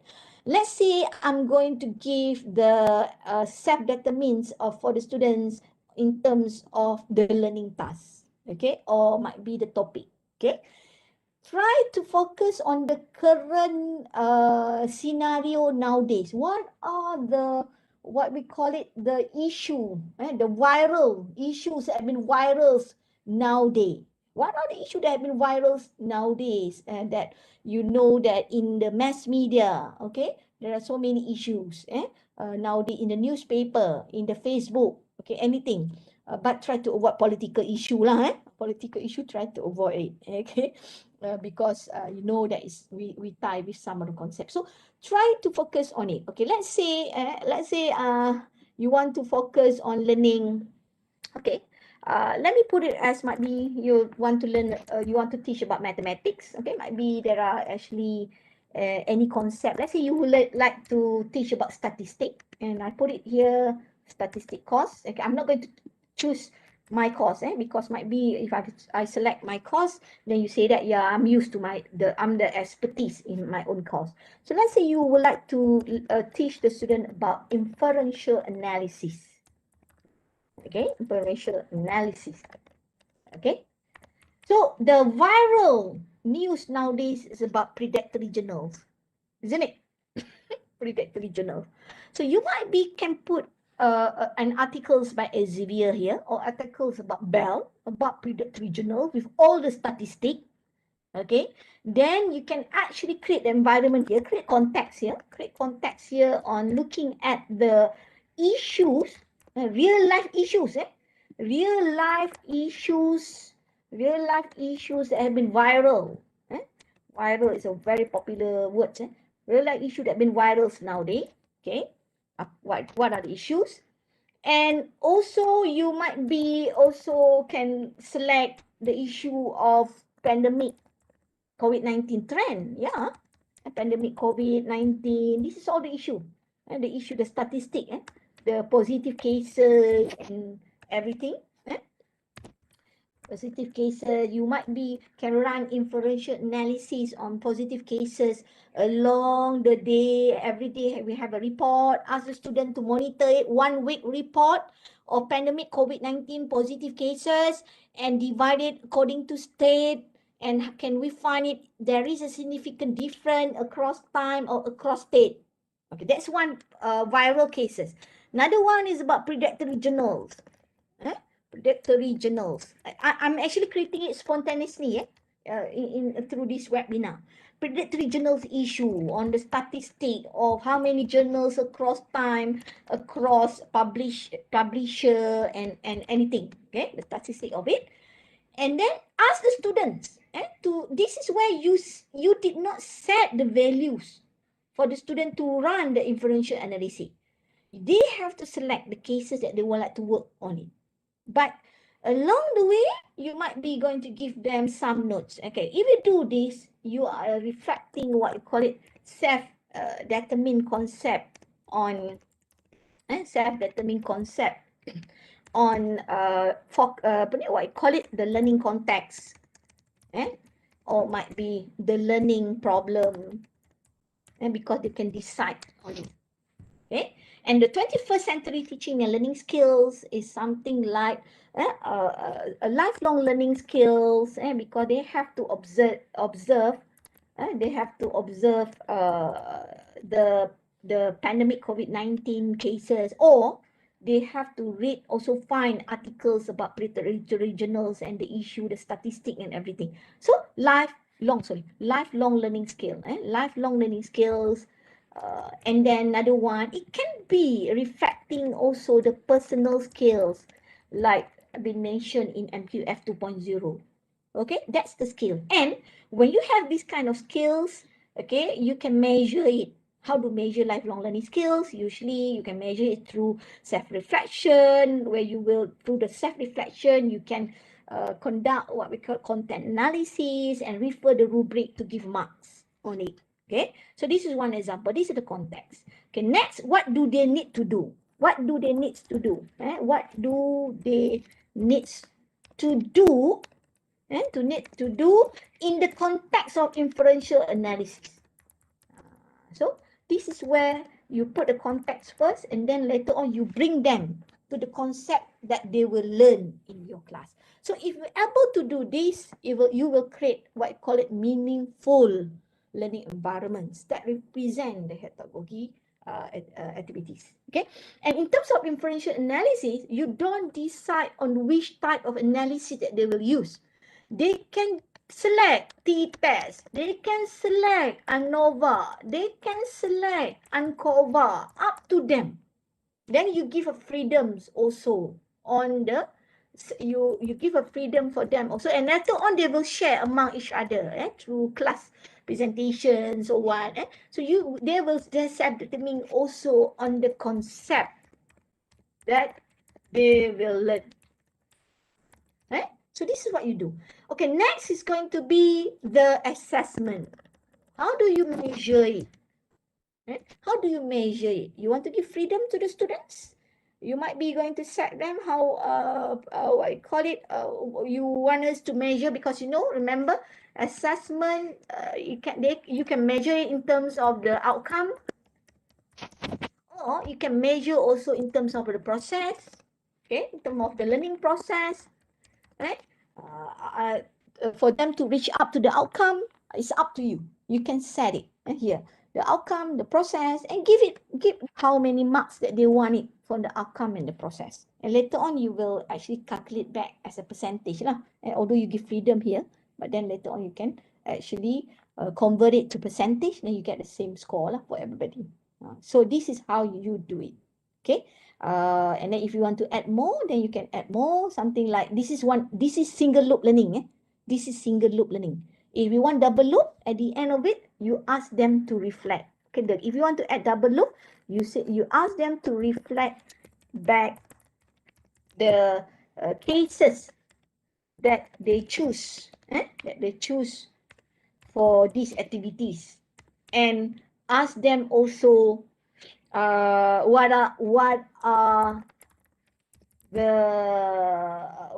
what are the learning outcome. You ask them also to revise, ask them also to add additional learning outcome that they had covered. They have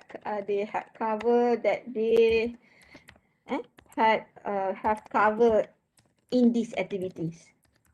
That is going to be double loop. And how can they do better? How can they do better or differently?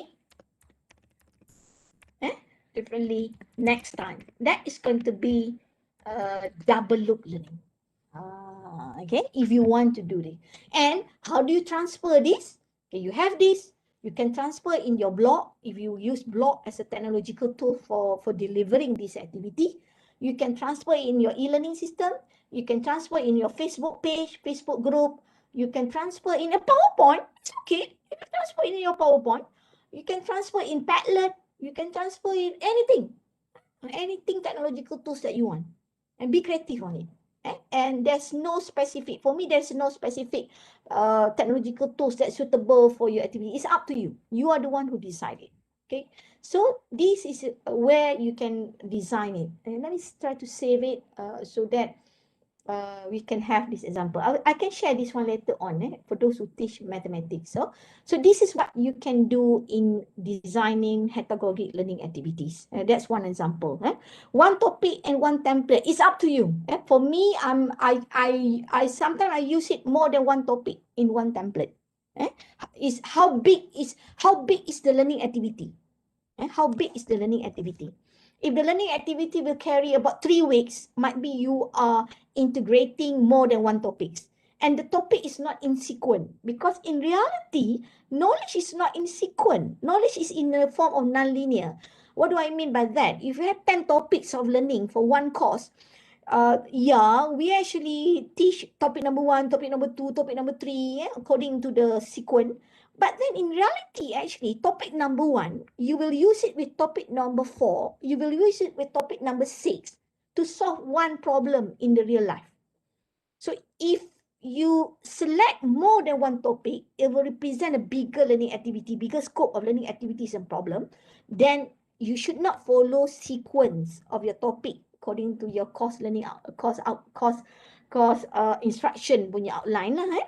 So you can select any topic that actually in the real life, that topic actually integrate among each other to solve certain problem. The things that will guide you which topic that you would like to combine is the context of the problem that you would like to student to solve it. Okay. What else? Any questions? That is one example. Okay. If you do it face to face, usually I give time to the participant to do it and I guide it and I give comment on it. But anyone here, if you would like to try the template, you can try it. If you need my comment, you just can email me. I can just easily give a comment on it. Believe me or not, by doing these learning activities according to your own creativity, if you're able to translate it in proper module, you can produce book, you can apply for copyrights for teaching and learning materials, because you are the one who innovate the technique. And of course, from time to time, you will revise it.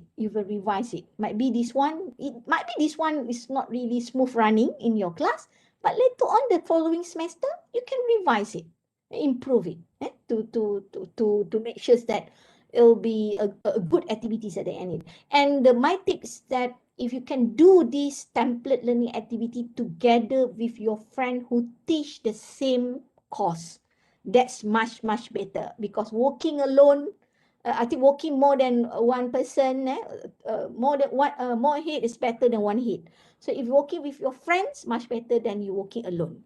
So I suggest if you can have, I believe at the faculty, you have a group of lecturers who teach the same subject. So have a discussion with all of them to produce one learning activity for the all sections under one subject. That's much better. This technique has been used a lot in UTM and also University Malaya. In University Malaya, I remember in 2002 when I want to learn about problem-based learning, I every week, I remember I with Procaria at that moment. We would like to embark into problem-based learning at UTM. Every week in 2002, we went to UM.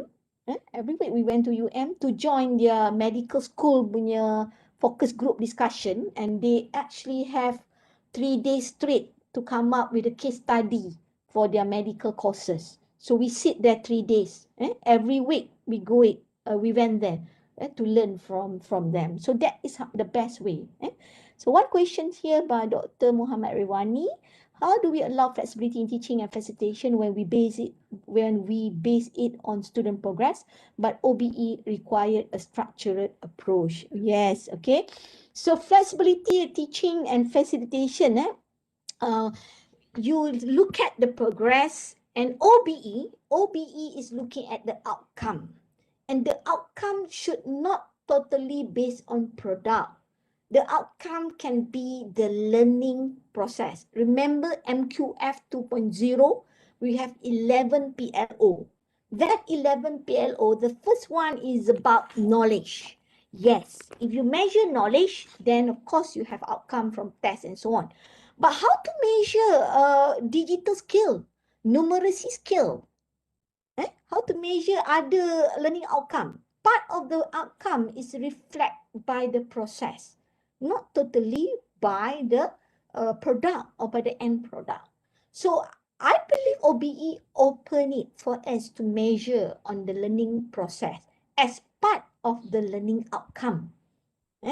And yes, it required a structured approach, but you are the one who designed the approach. As long as it look at structured, but still have flexibility, I think it's okay. And you went through the process of verifications and validation at the academic committee members at the faculty, it should be okay. And if you ask me, most accreditation bodies, they actually welcome this. Like for example, MQA and others. So try to be creative on it. Try to look at OBE, because OBE has three components.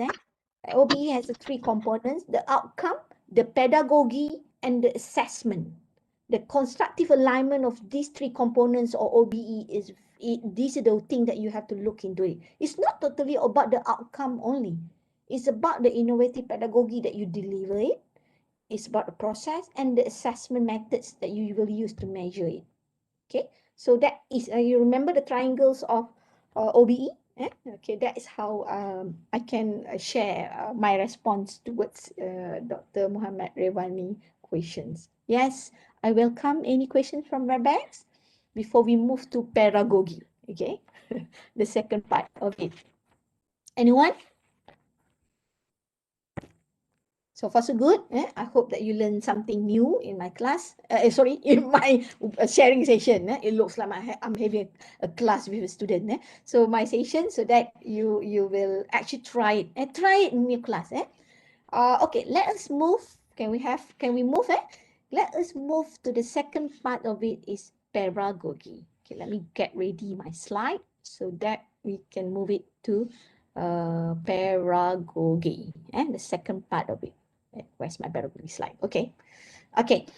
So pedagogy or paragogy, you can pronounce it. There are two spelling of it, whether it's pedagogy or paragogy. Share my slide while having this webinar session. You can have your time. You can having your might be brunch also, because it's online. That's the beauty about online learning. Okay. And online webinar. Okay, let me share the slides of pedagogy. Okay, so this part is about pedagogy. Para or paragogy. Para is PA or para, but I favor towards, I love the words of pedagogy instead of paragogy, because from here you know that pedagogy is about peers. The word here is about peers, about their friends. Okay, it's not about you. Okay, so let us move. Okay, so one thing that we have to remember is that in reality, don't overload the students. Don't ever overload the student. Let them learn from YouTube. Frequently ask questions or linking them to an expert. Nowadays, it's so easy, like Prokarin did mention. It's so easy to link student with experts because it's through online learning medium. It's so easy to invite any professors from overseas to your class, so that they will be exposed to different experts. So don't overload the student. There are so many things in the YouTube, and some of it might be is not really related to your class, but channel them to the one that really help and align with the need of your class. So don't overload the students. That's one thing that we have to remember. Okay. And second thing is that the things that we need to know is what is pedagogy. The word is peer. So it coined with the terms of paragogy, as I did mention, and it's described what we call it self-directed learning that occurred through connections among peers. Connections among peers. The students have to connect amongst themselves in terms of pedagogy. So what is our role? We are the facilitator, and we can be part of their peers. I put myself as part of their peers. I'm actually joined their discussion group. When I set a WebEx, a breakout room, WebEx breakout room, I join every group. I say to them that I'm actually one of your members, but I'm not going to teach you. I'm going to be skeptical. My role is going to be a skeptic. I'm going to ask questions if the group did not work. Okay. And literary para means alongside, and gogi means leading. So para is alongside, this is peers, and gogi is mean leading. And pedagogy also applied knowledge principles of andragogy, what you call it, adults learning, to peer-based teaching and learning. And to mix the concept, the pedagogy has been introduced by Rangels, and to make the concept of self-driven peer-to-peer learning easily understood, Rangels coined the term pedagogy in his recent lectures at the University of California, Berkeley in 2012. You can read the articles, very interesting. So what Rangel said that he combined social media with pedagogy to describe pedagogy as the future of high-end online learning in which motivated self-learners collaborate via varieties of social media to create, deliver, and learn an agreed curriculum. So this is very important words about pedagogy. So pedagogy must involve social medias or any technological tools that you want to use. So that is what. And this is where you can see that each learner serve in the instructor roles when you put them in groups, and they will have peers to teach and to learn. So the learners serve in the instructor roles and create the syllabus and strategy to promote the critical thinking and thoughtful discussion.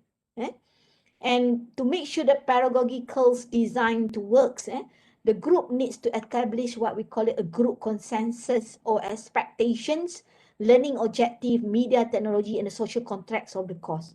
When you put the students among their peers, they learn a lot. And they will realize that they are not the only one who did not understand the concept. The other friends or the other peers also did not understand. So this is going to tie them together and motivate them to learn. Okay. And this is why I explained it. They serve as the instructor roles in the group. Okay. And with the access to the open educational resources nowadays and free or inexpensive communication platform, and groups of people can learn together outside as well as inside formal institution. And all of this prompted us to reconsider the meanings of peer learning. So you just put them in any groups. Ask them also to join a Facebook group, what it called forum, so that to shows that they are learning something. Someone need to mute, I think, because we receive interference with open. Can someone mute? Okay. Okay.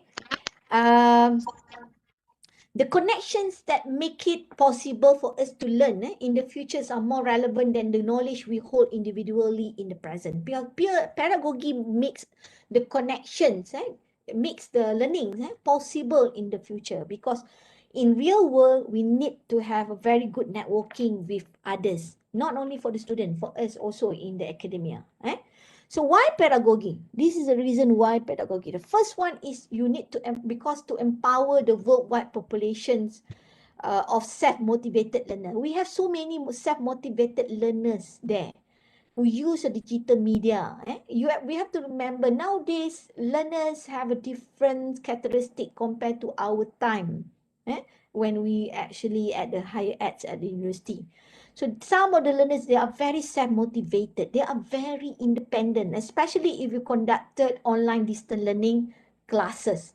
This is where every university, I believe, including in Malaysia, we need to have a trainings among our students so that they will be an independent learners, where they have their motivation also at high levels, and they have to have a strong insight in their self. So they what we call it in Malay, kental, resilience, everything. This is a characteristic that our student must have it. Okay.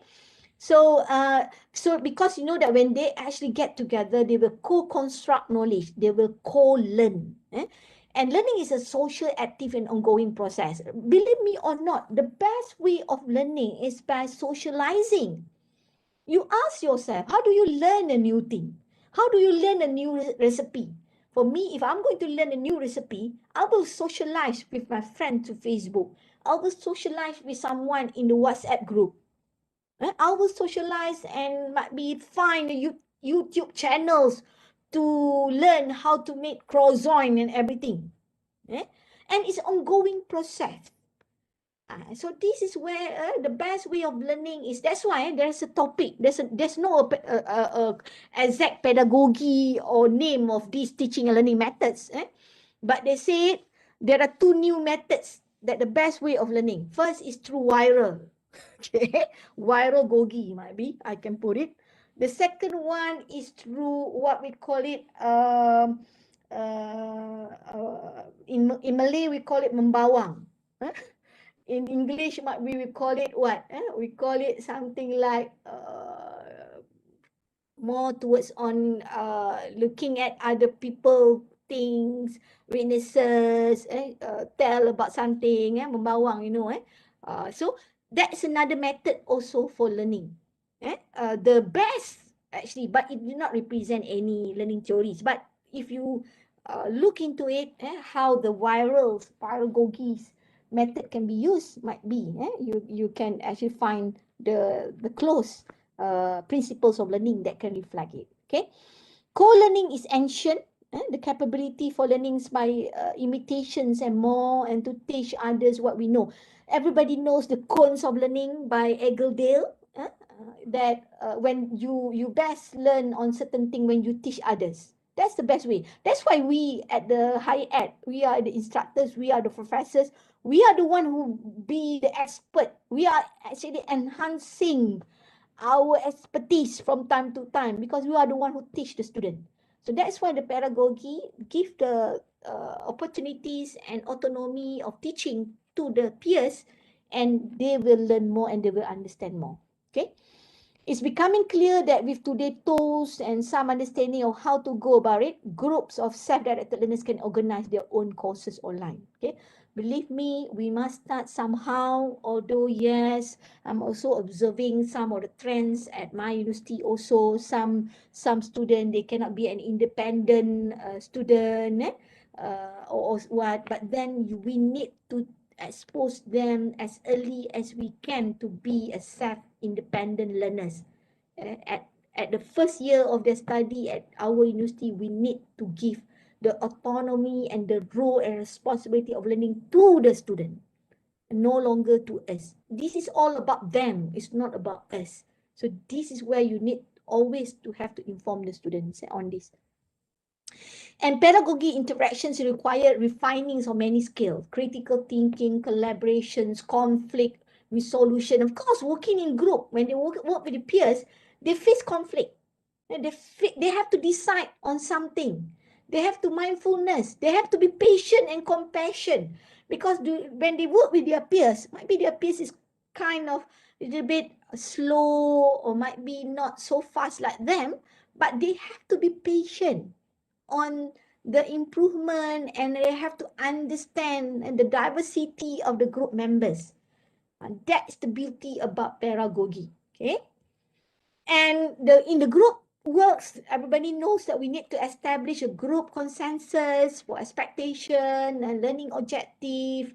They have to decide on their learning objective together. Media, technology, which media that they will use. Some maybe one want to use in Padlet, one want to use in blog. So they need to find a consensus decision on it. And the social contract of the course. Usually, how do you guide it? When I did a pedagogy in my class, I have a contract. All group members have to sign the contract. And this is the KPI.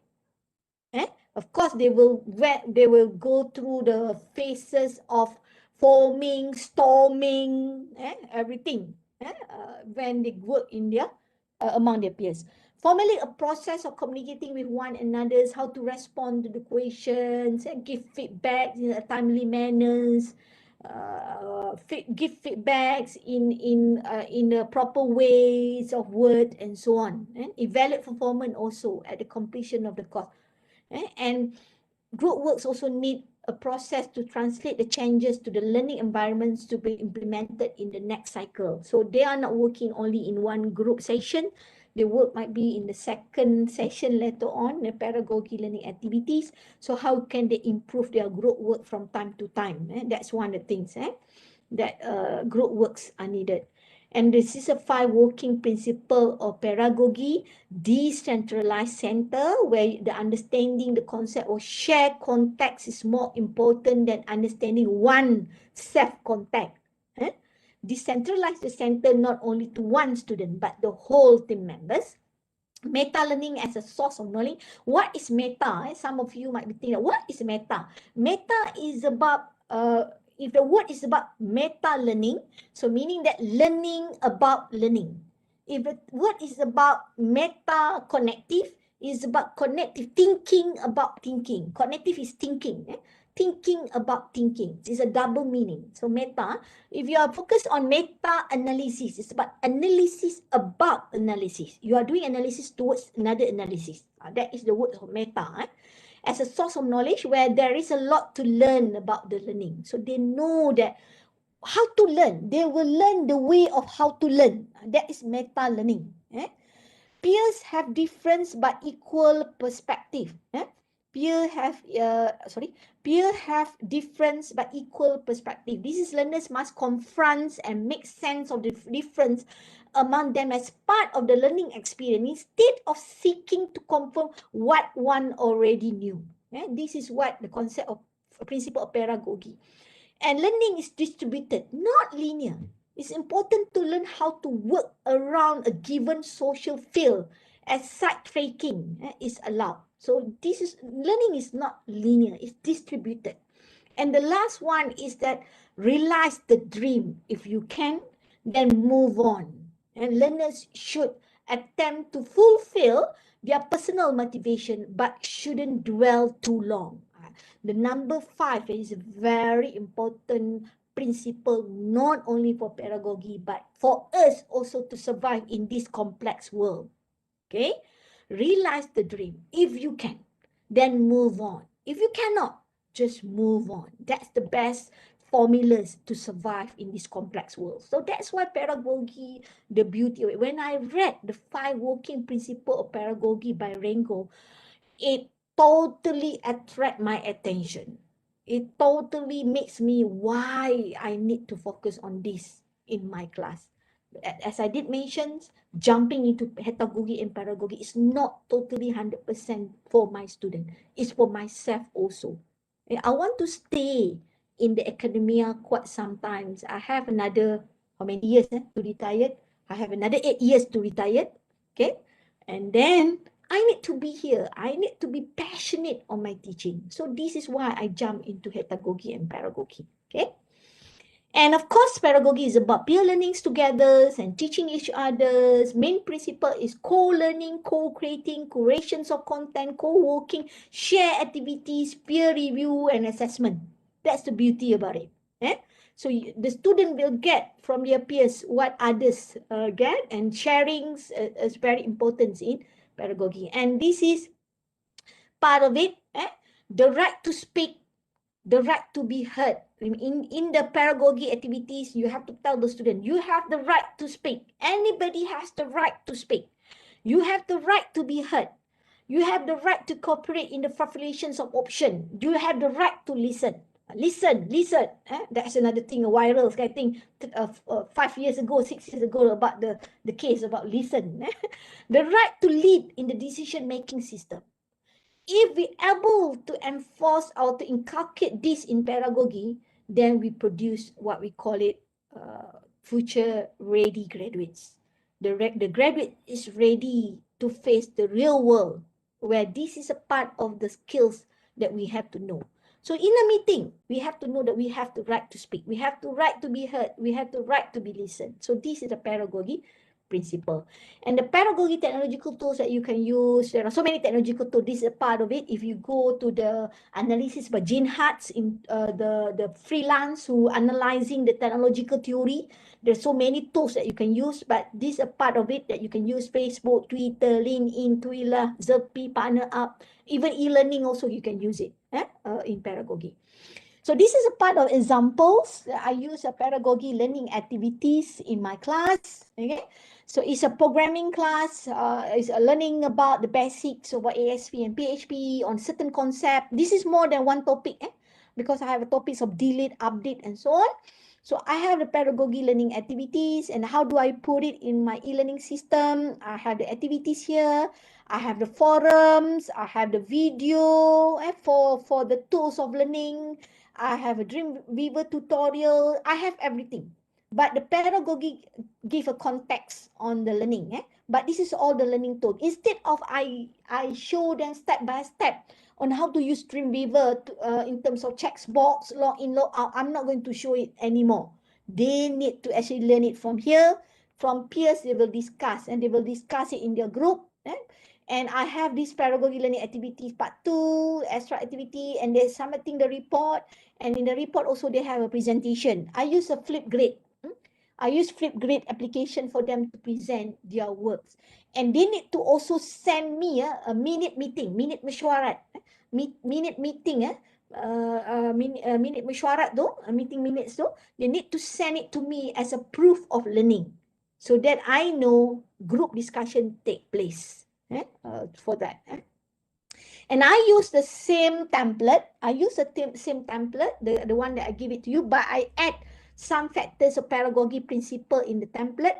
Co-learning, co-creating, I put them. Self-determined question that will be answered, self-assessment, I put it. That because pedagogy have a specific principle. And how to fill in this one, the same methods I explain it for the Hetagogy. Okay. Imagine first what are topics that you would like to focus on your pedagogy, learning activities, especially find a very quite challenging topics or difficult topics. That's the one that you should focus for pedagogy. And it will take more than 1 week time durations. Might be it will take 2 or 3 weeks for several topics, so that they will learn among the peers, have discussion, and to make sure that peer teaching take place properly, and the one that will be taught by the student is valid enough, you need to check their peer teaching notes. Prior to the presentation or peer teaching session, you need to ask them to send you the peer teaching notes, so that you're going to verify first their peer teaching notes. I challenge my students this semester in the pedagogy learning activity using pedagogy in their peer teaching. So there is 2 groups accept the challenge. They say that, okay, Prof, we will use a pedagogy in our peer teaching methods.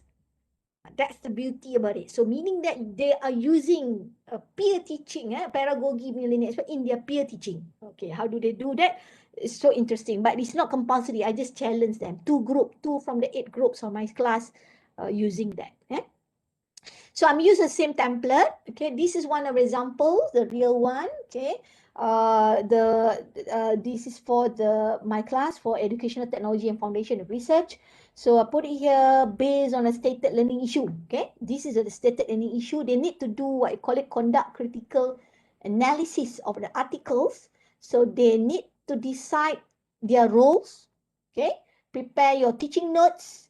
Question to ask, okay, meaning based on the decided role. First, they have to decide their roles in the pedagogy learning activities, whether they are facilitator, whether they are learners, whether they're contributors. Because during their peer-teaching process, their group members need to ask questions also during their peer teaching. Based on decided role, prepare your teaching notes that will be checked by me. Questions to ask also will be checked by me. Additional resources to assist your peers if the peers asking questions. And prior to the online teaching session, through Big Blue Button, and this is 2018 activities. At that moment, I used Big Blue Button. I did not use WebEx. Now WebEx have been used widely. The teaching notes, questions, and resources have been checked and verified by instructor. Prior to that, I must make sure this one. Co-working, and this is part of learning tools that they can use. Share your teaching notes, questions to ask, additional resources in Pedagogy forum. So I had set a forum in the e-learning and the Google Drive also. You can use it to share the additional resources. Those who select their roles as a teacher or a facilitator, they will have to start the peer teaching session. Okay, so this is how they use a bit. This one I have to do it online. I conducted this pedagogy learning activities, peer teaching through online through Big Blue Button. That one is in 2018. Although pandemic did not strike us yet in 2018, but in my class, 2018, partly of my class is totally online. I'm using a blended learning approach. And those who select their roles as a learners, they will have to start asking questions in the peer teaching session during the whole class session.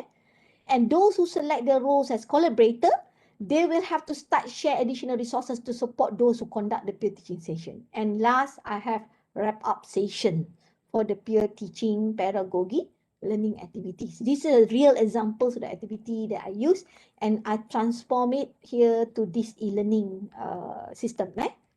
And second activities, okay, I put it on the trends in education and technologies. The topic is about trends in education. So I put it here. You have to create an online community of learning, the groups. The members of the community must be 2 of your course mates and other experts that you think suitable. I ask them to create a community of learning, whether they use a Facebook group, whether they use other social media punya tools, up to them.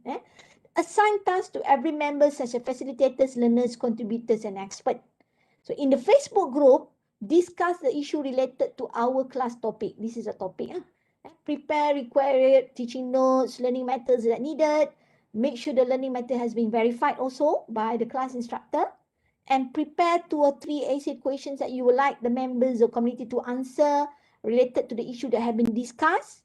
And share the answer with expert and mark the answer and give appropriate score. This one, peer assessment take place.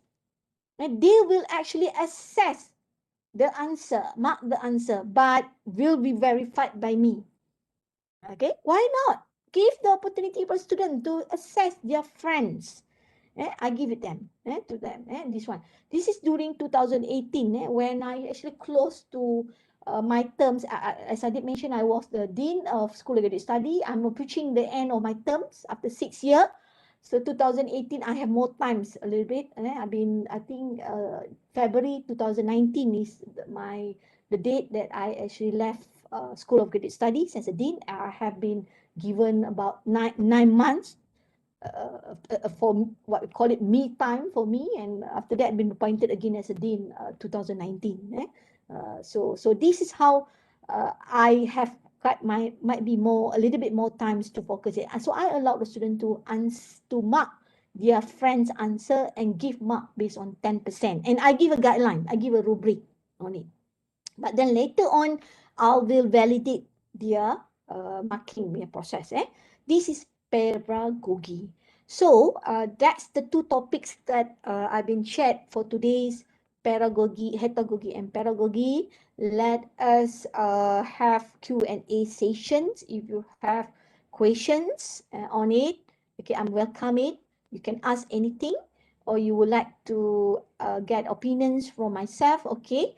Then of course later on I will work together with you on working with the templates of Pedagogy, like the one that I just done for the Hetagogy. So any questions? Let me try to hear it.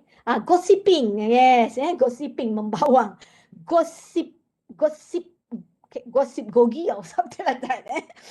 Hearsay, yes, it's true.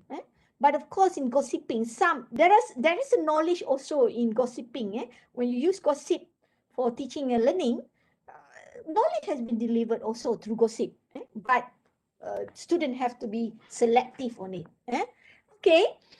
Let us try to look into the questions. Anyone who throw question, how do you guys online discussion in group? Okay, I find that most students fail to initiate this. Okay, thank you very much for the question, Dr. Suryanti.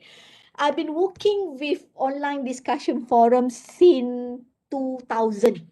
At that moment, UTM used what we call it Blackboard.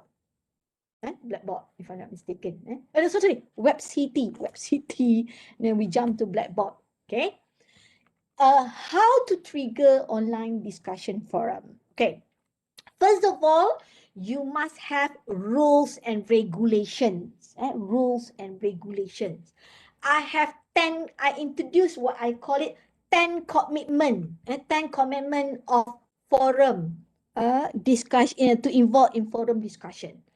I set the minimum guidelines and requirement. I say that they need to log into the e-learning system 3 times a week, and each time the duration must more than 20 minutes. That's my guideline, and I give it prior to the online discussion forum activities. Second one, because I give 10 marks. For online discussion forum, I give 10 marks. To get that full mark, I have a 10 commandment that I give it to all my students. Second, I say, you must actually read the one that been posted by your friends in the online discussion forum, and each forum required for you to reply at least 5 times. One group forum, one topic in one forum, they need to reply actually at least 5 times. So those who reply less than that, they're not going to get full mark. So how do I calculate forum, discussion forum participation and interaction? I calculated, I give marks according to quality and quantity of the forum. If Dr. Suranti, you can actually browse into my YouTube channel. I share 2 techniques to analyze or to give mark for online discussion forum using simple, mean, mode, and median formats on the quality and quantity of online discussion forum. So with all the commandment that I give it to the students, they have to follow. If not, they will lose 10 marks from my class. The second things that I use, because I used to give a talk to UTM on how to be active in online discussion forum among the lecturers. There are 10 techniques to make it interactive in online discussion forum. First, you have the commandment or the rules of regulation. The second things that I did is that I assigned temporary facilitators. Every topics of online discussion forum, there will be 2 facilitators rotate. I rotate them, the roles, select by chances. I just select it from the pool of the students. I say this way, Ahmad and might be Achong is going to be the facilitator for this topic. So they're going to be a facilitator together with me to what I call it, to encourage the students to discuss in the online discussion forum. And I check the log data of e-learning regularly. Every day I log in into the e-learning, I check the log, who's actually logged in, who actually did not log in. You know that in our e-learning, you can be regardless of any LMS, you can actually detect the log data of the student. You can actually easily generate the statistic of student participation in online forum. How many they post, how many they read, how many they browse. You can just easily get it from learning management system. So I always show them every week in my class. I show them those who did not actually log in into the online discussion forum. Top 10. Who are they? I put it in my what I call it, in my e-learning, so they will see their name there. So this is to encourage them to participate. Okay. The next tips that I use it to encourage them to discuss in online discussion forum, I use words of gossip also. Those who did not involve in online discussion forum, I contact their friends who active in online discussion forum, or sometimes I contact those who did not active anything in the online discussion forum. I mention to them, do you realize that might be Lucy is not active in the online discussion forum? I discuss with them through WhatsApp specifically, just saying that you have you noticed that your friend here did not actually log in into our online discussion forum? Can you help find this friend? Then you can see that might be within 1 hour, suddenly Lucy or the one that you mentioned that not been active in online discussion forum will be logged in into it. And when I ask this student, they say, oh, my friend asked me, the meaning it says that Prof tell a story about I'm not active in the online discussion forum, so I need to be active. So this is how you tackle it. Use psychology. We are adults, isn't it? Use psychology, use reverse psychology to make sure the student involved in online discussion forum. So that's how many tips I give it. Already 5. Other than that is that, of course, allow also the student to post their own topic in online discussion forum. Don't actually make it you are the only one who set the topic of the discussion. You must actually allow them to put the topic, and also allow informal discussion in online discussion forum. Okay, this is what we call it as ice breaking. Don't just actually discuss the formal thing, the official thing related to teaching and learning in online discussion forum. Sometimes make it jokes, make it informal thing, make it something like asking how they today's, what are the food they're having for lunch and so on in the online discussion forum. So this is where you need to integrate the informal learning with the formal learning setting in the online discussion forum. Okay, so and don't ever believe that the student can be autonomous or automatically able to survive in online discussion forum. Most of our students, especially Malaysian, they are passive learner. They are just read the forum but they did not reply.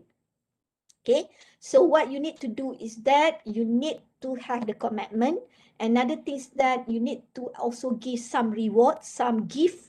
For example, I always said it, those who active in online discussion forum, I will send you a Grab or Panda coupon food, a certain Pizza Hut or something. So just to reward them, so to encourage them to participate in the forum. Okay, that's how I did it in my class for online discussion forum. And believe me or not, their post, the student post in online discussion forum, you can analyze it using content analysis. You can produce papers from it, and even a Q1 paper also welcome this kind of research in teaching and learning. I have a lot from my online discussion forum transcript of the students. I analyze it using content analysis, went through a iterator reliability validation process, because you want to submit to quartile journal, the data must be valid. And you must have a second rater, because you are the one who do the content analysis. You must have a second rater to analyze it. If not, you create bias on the findings. Then do it properly, follow the research methods, process, and so on. And then, of course, you can publish paper. Okay, I hope I answered your question, Dr. Suyanti. Is it okay if I give the formative, Dr. Nawal, formative assessment to be assessed by the students? For example, students have case-based assessment prior to the class. The case will be discussed in the class and will be marked by other students. Step Paragogy. Okay, if there is no peer teaching take place and co-creating, co-learning take place, it's not yet a pedagogy. It's not yet a pedagogy, but you have elements of it when you ask other students to mark it. But what you can integrate in these your activities, you give a case-based assessment prior to the class, ask them to discuss and co-create understanding on it, co-creating of knowledge, and co-learning on the case together. Do some reflection, group reflection, self-reflection. Then you ask them to mark other students punya answer sheet or solution for the case study. Then you actually represent the pedagogy. But if you just ask other students to mark other students punya answer sheet or case study report, that one is not up to a pedagogy yet. I hope I answer you, Dr. Nawa, but you close to it. Yeah, you better just improve it a little bit. Dr. Suranti also, okay, how do you give grades to those who challenge and manage to respond suitably, but as you mentioned, only 2/8 of the group is a part to encourage those that would like to do more? Okay, 2/8, this is where I shared that those who actually, I give opportunity for the student to go beyond what my expectation in the class. If there is a group who give me more what I expect, I give a bonus mark. I give a bonus mark. Saya panggil talian hayat. Okay, I give about 5% bonus mark to the students. So instead of the student will get 100, the student will get 105. I give a bonus mark that the students will receive if they actually give me more than my expectation. What do I expect? I used to the system in US, and when I did my master degree in US, I believe my colleagues here from USM also experienced it. US academic system, American University, they allow very much on bonus mark. I did remember one of my course at my university, the total mark is 380, not 100%. It's 380%. And I have up to up to 15, if I'm not mistaken, 15 small project that I need to do to get that 380 marks. And to get A is 360 to 380. And across courses, not actually a similar total marks. For example, in Malaysia, and we have every course is 100 marks. But in my class in US, one class 380, other class is 180 mark, another class is 100, another class the total mark is 400. It's up to the lecturers. That's why American university, they don't have an accreditation bodies, no. They have totally flexibility and creativity of the lecturers. And that's the beauty about it. And I actually very fond towards this method, because I believe this is the flexibility that we should give it to our students. Although our system not allow it, but what I did in my class is that I allow it in my class, but I give a bonus mark. I give a bonus mark 105, sometimes 110. But after that, to give, so meaning that if they get from hundreds to might be they get about 90, they have a bonus mark 5, so they will get 95 over hundreds. So they can just easily get A. So I give a bonus mark. I call it as talent, hayat, and so on. And most of the students, they want it. And they want to take the challenge. Okay, that is what I did in my class. Dr. Suranti, give bonus mark for those that you are not the requirements of your course, but you welcome outcomes of student performance beyond the expectation of your course learning outcome. That's me lah. Okay, other questions? Might be if there are other questions from the floor or from the Facebook, might be. Okay. What else? Okay, I think I answered most of it. Let me try to scroll it up there. Yeah, I think I answered most of the question in the chat. So if there is a question in Facebook or YouTube, might be the secretariat can pose it here. Okay, yeah. Currently, I ask them to come up with this discussion. Usually, I appoint one student to be moderators and the other will be discussing on the class, on the cases. I will jump in if there is anything that need clarification. And suppose when I did this, they did not have any presentation, but lately they developed Google Drive documents and have their own answer scheme. If I add, yes, if you add the marking schemes on their documents and peer teaching materials that they use in their class, in their group or in their class for teaching, yes, you reach out to the pedagogy and Dr. Nawal. That's good. Continue to use it. And continue to use it and continue to reflect on the pedagogy principle so that you can collect data from your class, then you can publish paper. Dr. Nawa, you can publish paper in any teaching and learning journal. There's so many teaching and learning journals, and we also have journals in Q1 and Q2. So do that, and if you move forward another step, Dr. Nawa, you make it you put your you transfer your learning activity into a guideline, and you have a collection of these. You can actually produce books and also apply for copyright, and you are ready for ACRI. Dr. Nawal, you can do that. Do innovation on it. And yes, I'm using the answer scheme to mark the answer. Yes, you can do that, but you need to verify it. You need to verify it just to satisfy yourself lah, because you know not all students have a skill in marking or critical thinking or something on the correct information that you need them to acquire along the pedagogy learning activities. Have a double check on it. Good move by Dr. Nawa. Congratulations. So next, if we have other questions.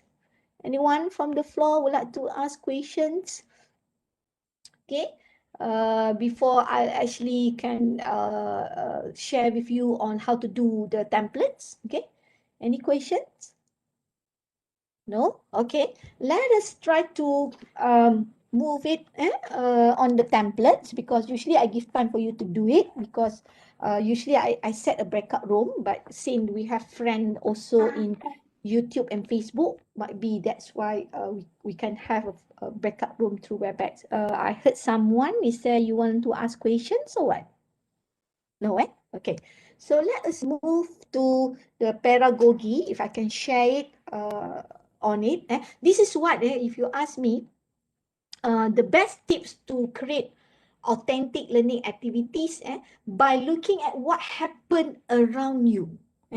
Look at what happened, has been posted in a newspaper, what have been discussed in the television, what happened nowadays. Okay, another things that now happen is about the vaccine, isn't it? The vaccine, the COVID-19 vaccine, isn't it? The COVID-19 vaccine. That's another current informations or context that you can use it in your teaching and learning activities. Okay, let me try to open the pedagogy template so that I will guide you step by step on doing it. Okay, let me enlarge a little bit and share it through WebEx. Okay, this WebEx. Okay. Okay, this is a templates for pedagogy learning activities, peer teaching through e-learning. So, of course, I have a course name, topic. If you want to add the course learning outcome, you are willing to add it. If you would like to add the context, the real life context, the real life context, activities, what other thing, you can put that also. This is your form. You can adjust it anytime. I did not put a copyright. I put a copyright on this form. No. I just design. I put it designed by me. That's all. 2019. But you can use it. I give it. You can use it. This form. You can adjust it according to what you need. Okay.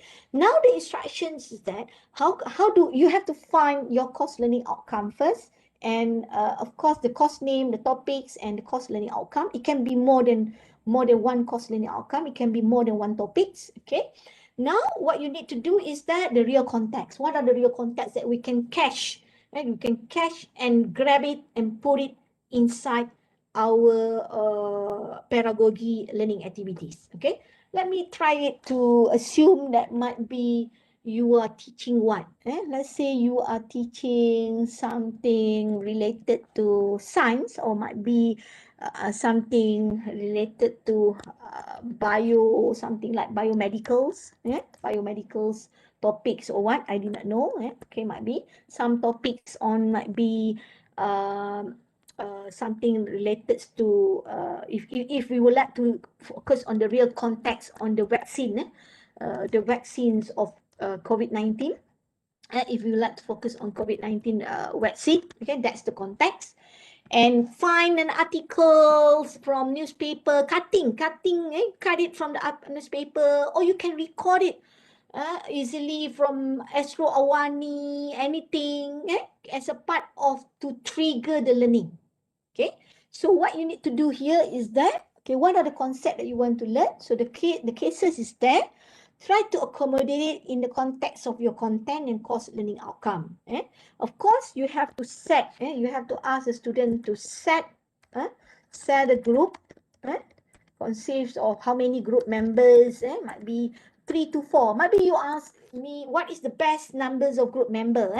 If you are some of the tips that based on my experience implementing these group work, teamwork activities in my class and through online learning medium also, the best number for me is 3 to 4. I'm not going to go more than 4. Less is 3. I'm not going to go for 2. I go for 3 minimum, and maximum is going to be 4. I'm not going to go to 5, 6, no. And maximum is 4 usually in my class. 3 to 4. Usually give it the roles. I set a group for 4. They can select it according to your cluster, or they can select it up to them. So give a role, and they need to decide. Decide on the roles of each member. And rotate the roles. If they stay in the same group for quite some time, ask them to rotate the roles so that everybody play their roles, play a different roles in the teamwork. So decide the role. Usually the roles that I give it, they have a facilitator. They can just add others. Facilitator. There will be a roles of keeper. There will be a role also for writer. And there is also a roles of learners. Of course, all of them is learners also. So this is how you and if you need more, sometimes if you have 5 members, you have someone that really, this one is very important.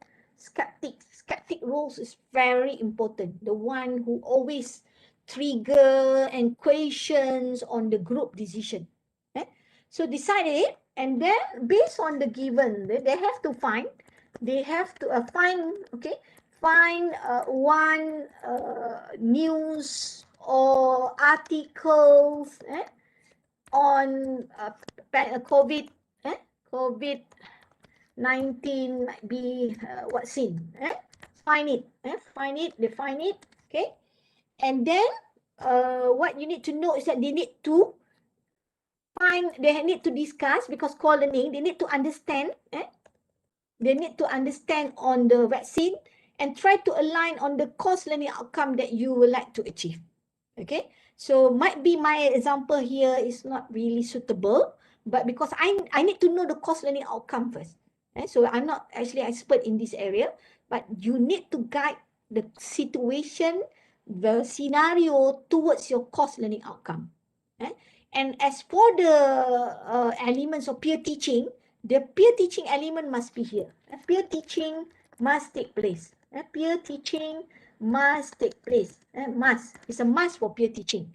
Whether in a group or it can be for the whole class. Peer teaching in the group itself, or peer teaching in the whole class. In the whole class, whole class members.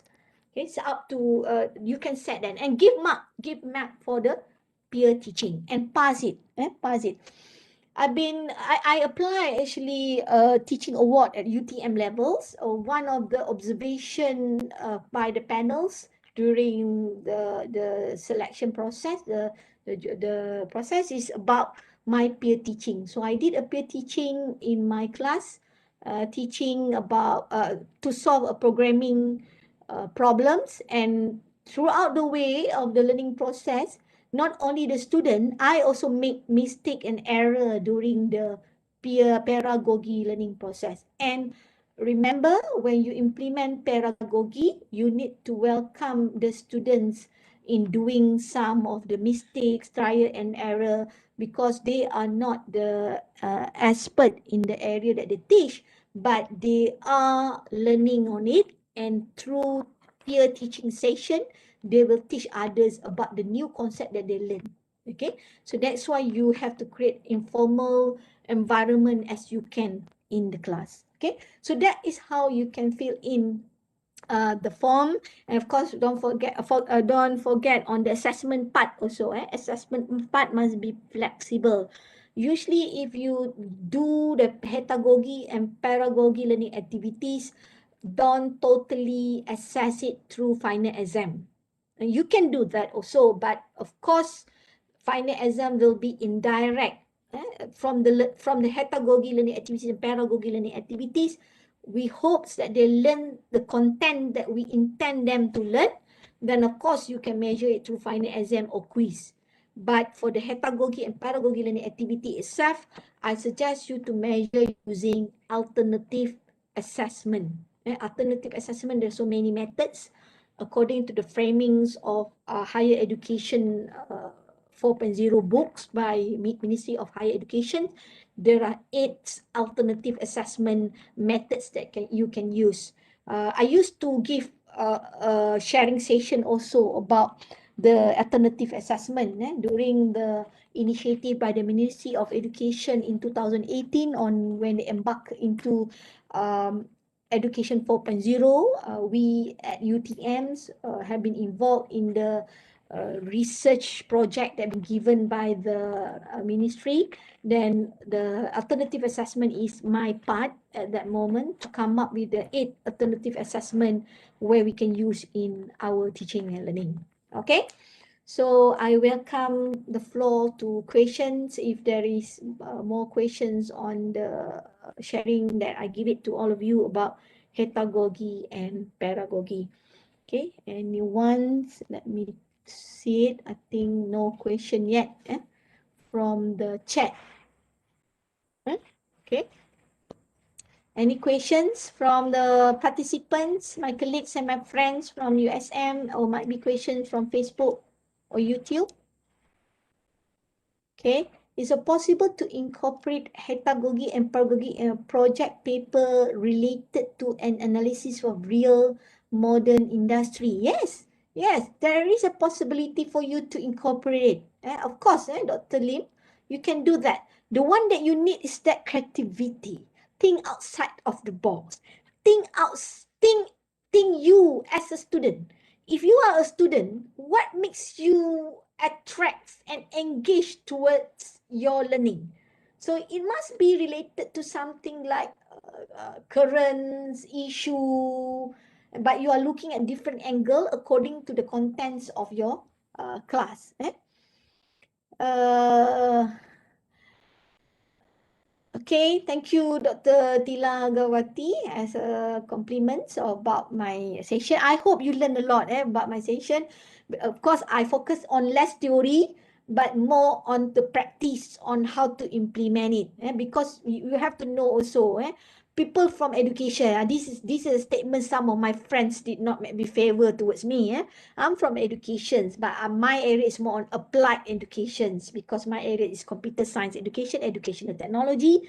So I'm focusing more on the practices of the learning theories and concept and learning principle into the real setting of classroom and teaching and learning. So remember, my friends there who not belong to the School of Education or Faculty of Education, don't worry. Any techniques that you implement in your class, as long as it works, you happy towards it, you observe the student learning, although you cannot categorize it into any gogi that you want, close to any gogi that you want, go for it, document it, and be the one that why you need to document it so that other people can replicate it, can follow and use it. But of course, when you want to penetrate any education journal, then that is the time where you need to reflect any learning theories or learning principle according to the education area. Because education research, they're not going to accept any paper if you did not reflect any learning principles. That's what the between. And don't worry a lot. Sometimes my friends also from the education faculty, they are very good in terms of theory, but in terms of implementation, they are not actually implement also the learning theories and the learning method in their teaching and learning process, because it's not easy. It's not easy to bridge the theory into practice, and also to bridge the theory also with technology. It's not easy. It takes time, it takes your time, it takes experience, it takes creativities for you to do that. Dr. Hong is asking that, thank you for, will you give a training especially tailored to adult learners?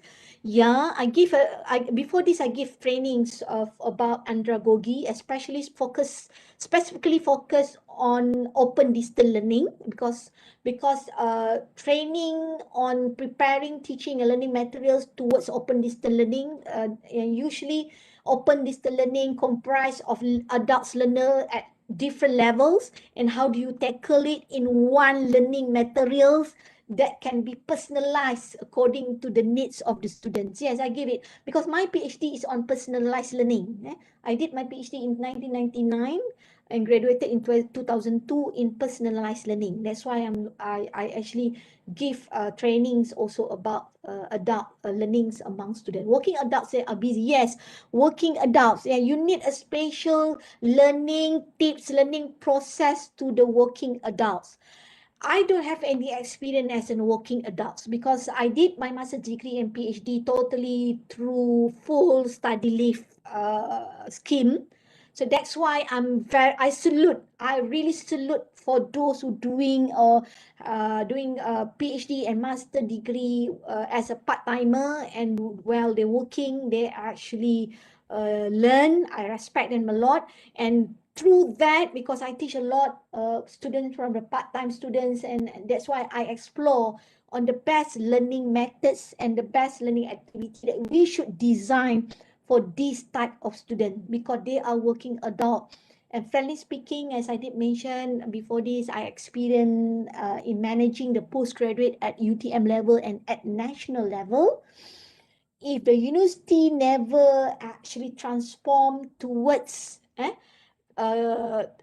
tailoring your teaching learning activities towards the needs of working adults, especially at postgraduate levels, then you might be actually lose in competition later on in terms of increasing or grabs new student at postgraduate levels, because there are so many papers on talking about teaching and learning methods and activities for working adults, and you need to put yourself in their shoes, then you understand them a lot. Yes, Dr. Hong, yes, I give a trainings on that.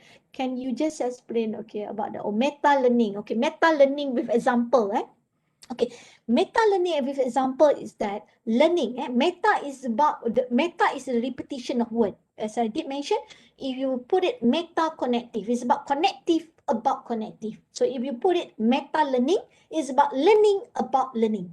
So how do you learn to learn? That is meta learning. How do you learn about learning? We never reflect this. But I believe most of learners, especially us, the professors and all the lecturers, we able to know ourselves. What is our learning style? What is the best setting for us to learn? How can you get A for this class? How do you know yourself? If you know yourself, how do you learn? And you try to craft your own learning ways, then you can survive any situation that you face about learning. This is where the learners need to know. For example, I noticed this about myself. I noticed myself. First, I'm actually not a last minute learner. I cannot actually learn something last minute. That's me. But nowadays, after being appointed as academic administrator for quite some time, since 2004, I think almost 15 years I've been appointed as academic administrator. I don't have time. So I learn. Can I actually produce something or produce paper or produce any teaching and learning materials in last minute way? Yes, I able to do that. Although I know myself, I'm not a last minute person. I know since I took XPM, first degree, I'm not kind of last minute person. If I have an exam next week, this week I'm done, all the revision and so on. What I'm going to do for this week, another 5 days to go for my final examination, what I'm going to do is that I just relax myself. I just going to recall what I have been learned. I'm not going to read more on that. That is, you know, your learning process. That's meta learning. So this is where the student have to know the best way of them for learning. Some students, they never realize it. They thought that they learn best by discussion. But no, some students actually they learn the best way of them for learn is that through self-reflection, through self-learning. Might be not through discussion, through self-reflection and so on. So this is a technique that we need to tell the student, you need to explore the meta learning of yourself. That is the example of it. Another example of meta learning is that whether you are a morning person, a night person, afternoon person, in terms of learning. Some people, they are very good in learning when early in the morning. After subuh, that's the best time for them to do anything.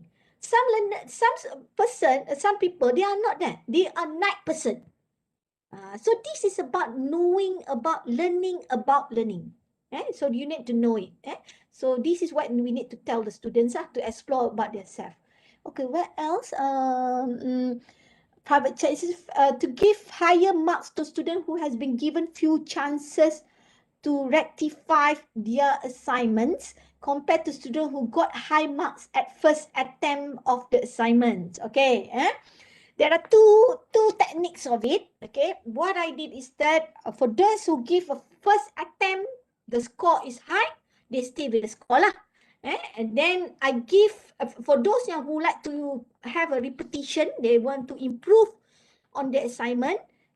According to how many times that I give, usually as I did mention, I give 2 times only. I don't have time to give 3 times. Okay, I give 2 times. If they achieve the highest mark after 2 times, after twice they review the assignments or anything, yes, I give a C mark. If the student who through the first attempt he received a higher mark, and other student based on 2 attempts he or she received the highest mark, yes, usually I use 2 techniques. The first technique is that I did not give any extra mark. Both them receive the marks that they receive lah, because I focus on the concept of assessment. One technique is I implement it. But another technique that I use also, sometimes I give the extra marks also for those who actually at the first attempt he received the highest mark. I give a bonus mark. Okay, I use both of it according to the situations and the context of the learning activities. I give you that. Okay. What else? Can I make it 2 in 1 Hetagogy? Make it 2. Oh yes, you can actually combine it. You can actually combine one activity has an element of Heutagogy and Peeragogy. Yes, you can combine it. You can combine easily. You can see that the one that I showed an example, some of it I combine it. I combine it Hetagogy and Pedagogy in one template. Yes, you can do that. Next one is I have been doing flipped learning for this one course. I give the students related articles for each topic, and I ask them some questions related to the articles for them to discuss in group via WhatsApp and Padlet. I will debrief all the questions at the end of each lecture session, but as the discussion process goes, I did not ask them to evaluate their team members. No, I asked them to write notes. Is that still considered as pedagogy talk? Okay, you actually doing part of pedagogies. You need to have, in pedagogy, you need to measure the discussion process, how did it goes along. You need to evaluate also team members' contribution, because you have the principles of co-learning, co-creating of knowledge. So you need to measure the co-learning, co-creating of knowledge take place. If you did not assess it, you're not going to be sure on the co-learning and co-creating of knowledge take place. It not going by default. Discussion groups by default, without any guided instructions or guided assessment, it did not smooth running. A group discussion, and might be the co-learning, co-creating did not take place. You thought that the student discussed in their group, but at the end, what happened is that everybody is producing their own report, and then you don't have any proof that they are working together. So please, I ask you, you need to, the one who asked me question, you need to have an assessment. You need to, because you need to make sure the co-learning and co-creating of knowledge take place. And one thing of it is that co-learning, if you assess the co-learning, if you assess the co-creating of knowledge, you actually assess the new variable of assessment in what have been mentioned in connectivism, which is actually not focusing on the output or the outcome of the learning. It's focusing on the process of learning. And one thing that you have to believe me or not, by measuring or assessing the process of learning, you will produce what we call it lifelong learners. This is not about the content. It's not about the acquisition of the content of knowledge. It's about the lifelong learning skill that you need to inculcate among our students. It's on the co-learning and co-creating of knowledge skill among members, because that are the attributes that most needed when they actually join the workplace later on. Not totally because they have knowledge in that area. Knowledge is just, I think, what you call it, basic things that they need to have if they want to be an architect, engineer, what. But the co-learning, co-creating of knowledge will make them somebody later on in the future. Okay, from the YouTube. Is Hetagogy approach suitable for high school students? Yes, even Hetagogy has been implemented at the kindergarten level. Kindergarten level, because it's self-determined learning. It's self-determined learning. It's not only for higher ed. You can do it at kindergarten. You can do it at school level. You can do that. But of course, how do you put it? How do you catch towards the curriculum lah? Itulah. That's the really challenge situation. Because at school level, they have to finish the curriculum. But if you're able to create very meaningful heterogogic learning activities with all the assessment properly structured and everything, yes, you can finish your curriculum on time. Don't worry about it. What are the possible indicators one can use to measure the process of pedagogy? Okay, the indicators that you can process on pedagogy, first is the team working. If you look at the MQF 2.0, there are, if you would like to reflect learning outcome from the MQF 2.0, I suggest you to focus on that lah, because easy for us to answer later on to the accreditation bodies. There are so many skills that you can match it with the pedagogy punya environments. Like for example, interpersonal skills, communication skills, anything about personal skills, ethics and professionalism also you can measure.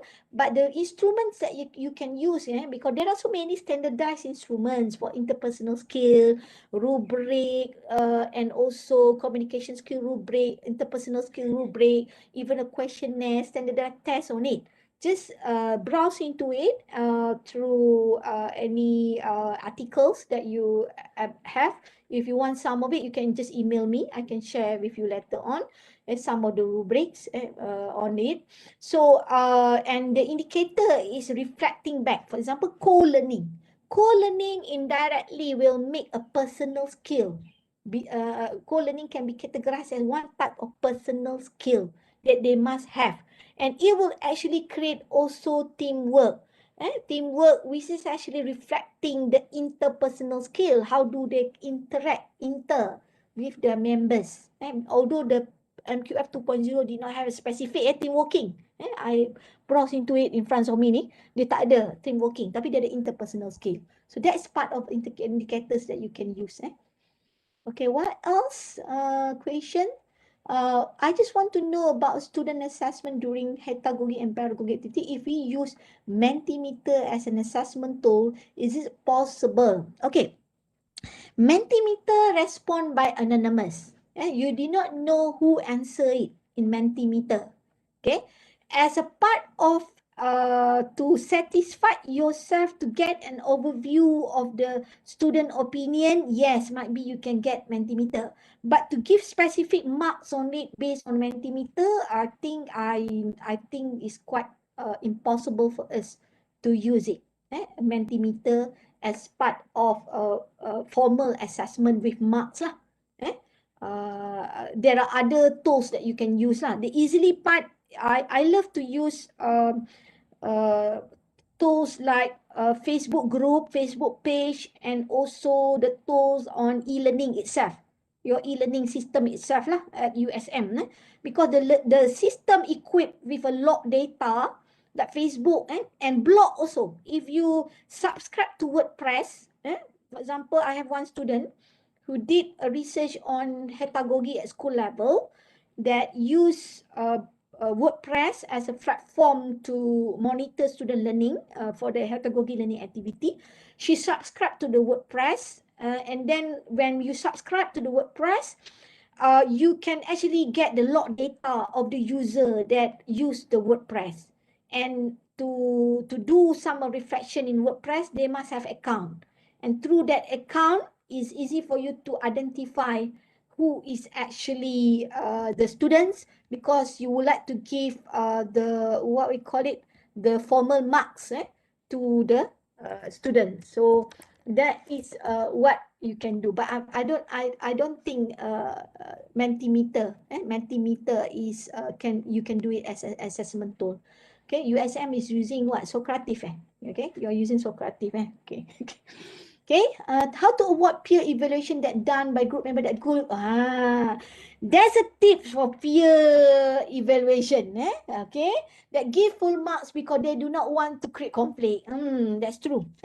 This is not happen among the student also. This happen to us also. Our annual appraisal marks kan ada penilai pertama, penilai kedua tu. Okay, that is also a tendency that our friends or our superior give marks, our head of department give marks, might be not really reflecting our performance, but to avoid conflict, that is global punya issue lah. Okay, I give you tips because this is the tips that I learned from University Malaya when I did a problem-based learning extensively in my class. Okay, peer evaluation, if you do it only one time, yes, they tend to give marks to the peer evaluations, that they give marks higher.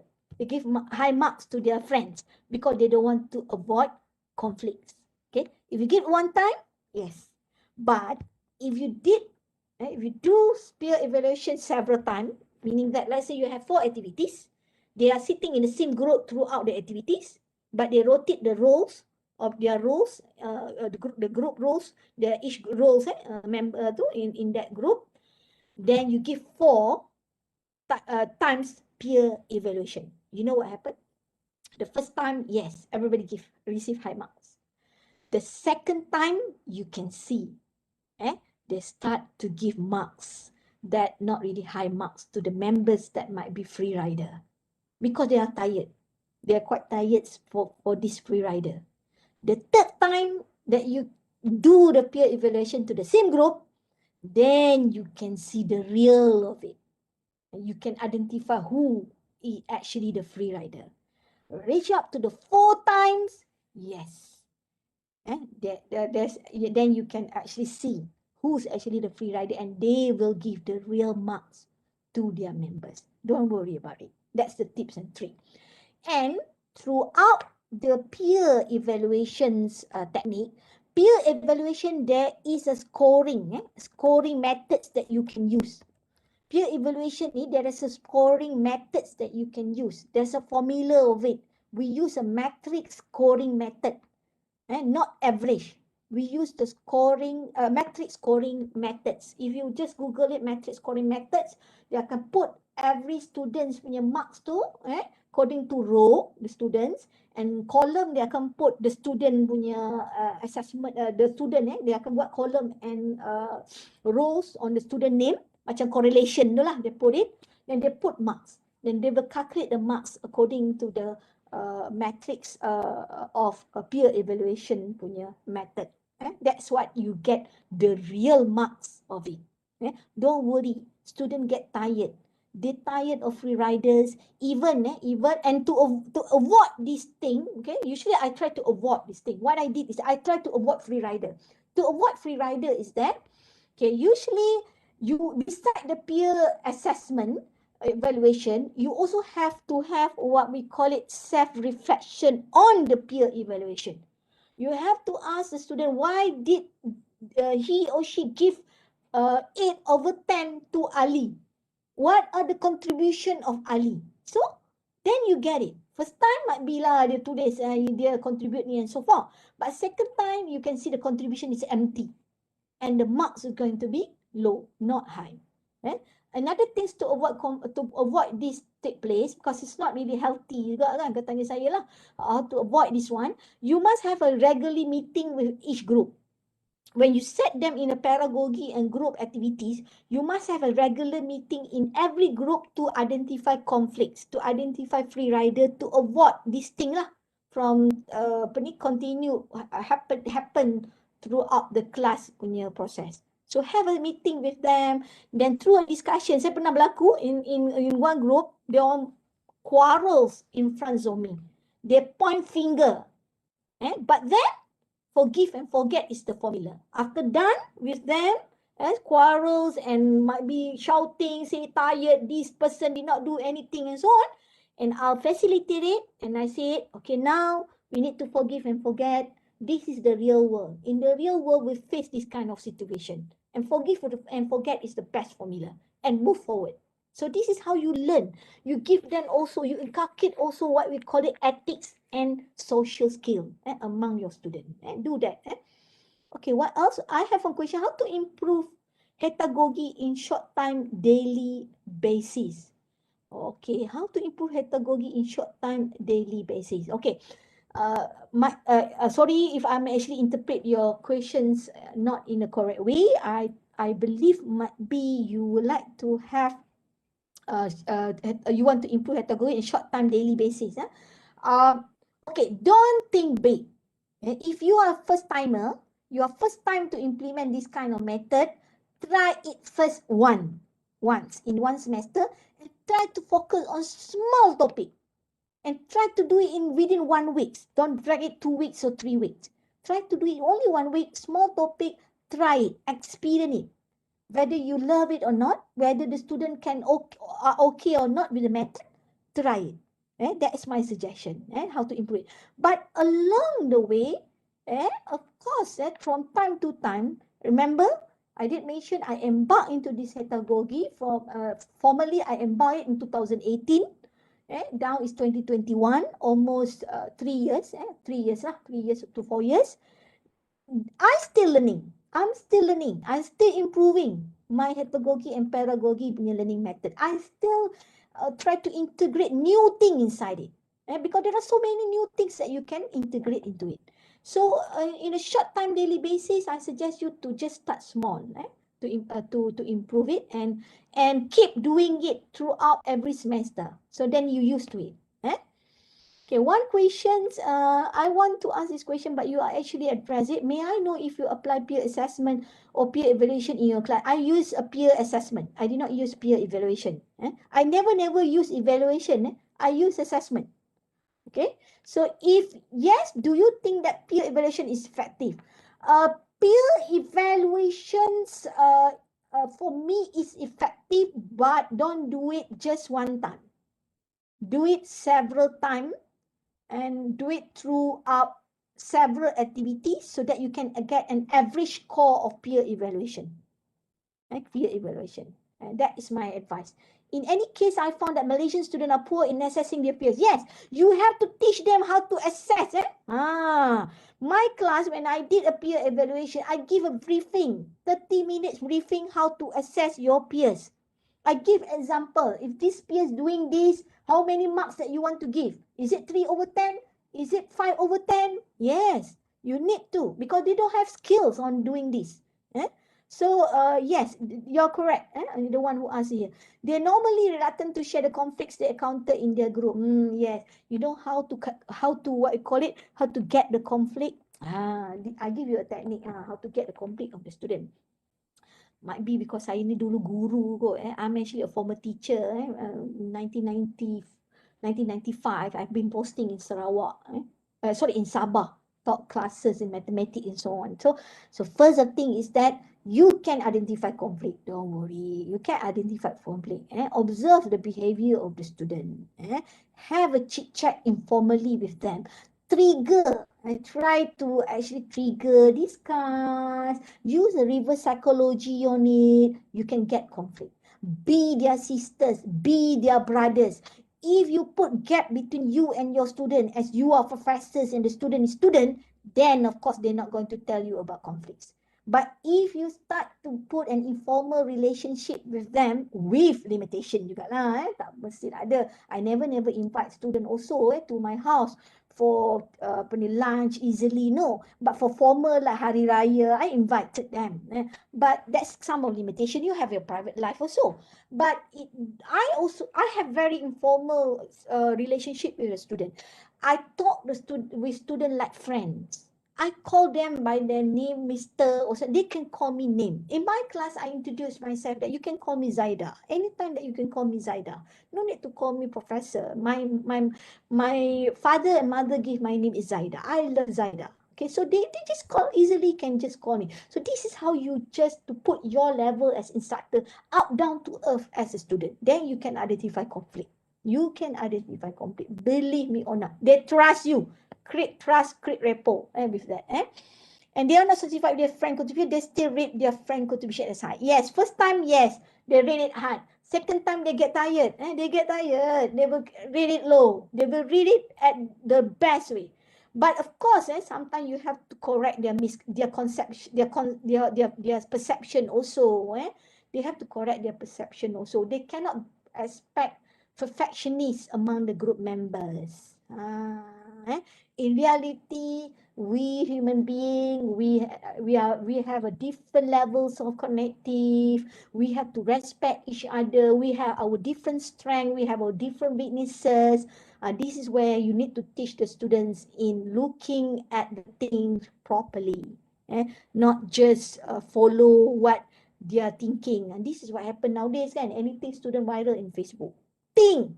I always say to my student, things 3 times before you post to Facebook, because it's very important to judge it first and try to look at the things from the angle of your friends, not by the angles of yourself. Okay. So I am not really sure what is the difference. Oh, peer assessment and peer evaluation are the difference. Peer evaluation is that you not allow the student to give improvement. You don't have a feedback on it. Peer evaluation, the student read the student, they read the peers, they give marks to the peers, no further action taken. But peer assessment is that when they read their peers, they have a rationale why they give the peers this mark, and they have a suggestion how to improve in the future on the marks. That is peer evaluation. Peer assessment. Peer assessment. Peer evaluation is just one way. They read it 5/10. 2/10, that's all. No rationale, no reason, or no suggestion for improvement. But peer assessment is that the peers allow the other peers to improve next time. That is what the difference between peer assessment and peer evaluation. Because assessment is about assessment ada improve learning. It's ada for the future improvement of learning. They are the learning process in assessment. Evaluation tak. Evaluation you just judge it. You just give marks. Okay, I think that's quite clear. Okay, any other questions? More? Okay, I think I cover a lot. Okay, I'm very happy with the discussion. That's good. Two-way discussion is very good. Thank you for what else? Student can call our name, but students are not familiar. Maybe it's a new way to be easy to connect to. Yes. As I did mention that I'm graduated from US. In my class, when I did my masters, my professors, they don't want me to call them professors. They want me to call it as their name. Russ. They want me to call them Peter. If I call them professor, they say, no, I'm Peter, Zaida. So it's up to you. So, but don't worry about it. Malaysian students, they are very nice. They will call you professor. Although you say, just call me Zaida. Usually when I send email, I call it Zaida.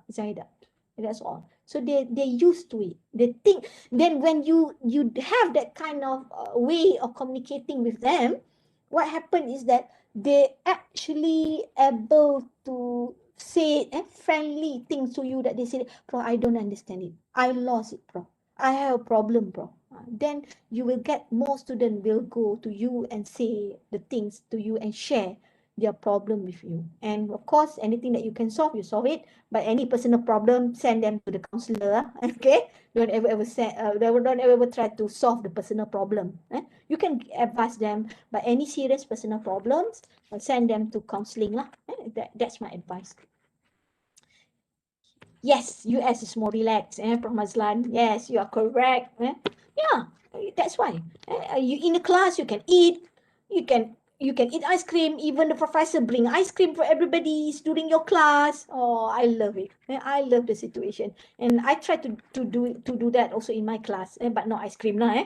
I try to do it, pizza, something like that. Have a chit chat. In the class is a time for us to really stress. If you ask me, yes, that's the time that you release your stress in class, especially if you are in the admin position. I love to go to my class. I'm not going to cancel my class. Even I have a Senate meeting, I'm not going to cancel my class. I tell my VC that VC I have class. No, because I enjoy very much my class. So I hope that we covered it a lot. I wish all the best to all of you. Try it. I'm not saying the Hetagogy and Pedagogy is the best methods that you can use, but if you want to find a different ways of teaching and learning in your class, you feel bored with the existing teaching and learning method that you used to, then try it Hetagogy and Pedagogy. As I did mention, Professor Felder did mention to me, try it at least 3 times. Then if you try it after 3 times, you did not actually used to it, you did not love the methods, then try other methods. That is part of the sharing. Okay. I think what else I did not miss. I think all done. All with that, we already are pushing 12:08. Any more burning question? Anything? If not, I think Azida, Dr. Azida, how are you? Good, thank you. Thank you, Prof. Zaida, my good friend. Thank you. A very excellent session. Okay, I think that all of us are enjoying it very much, and we got so many information. You had learned from you very much, but the most important thing to us as design and be creative and let our students to be independent learners. I think that is the most important thing for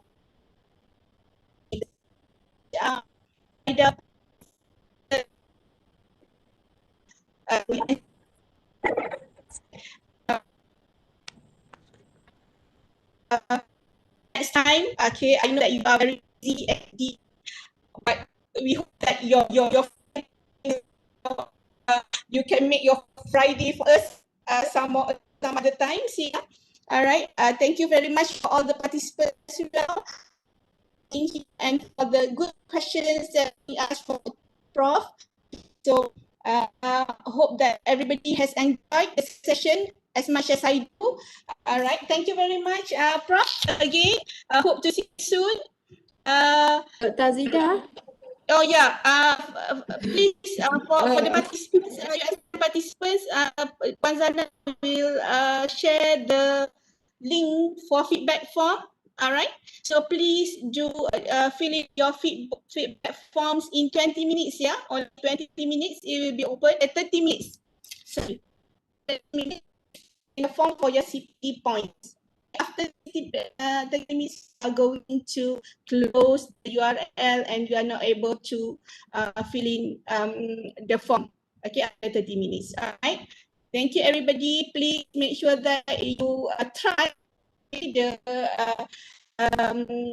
pedagogy, the Hetagogy in classroom.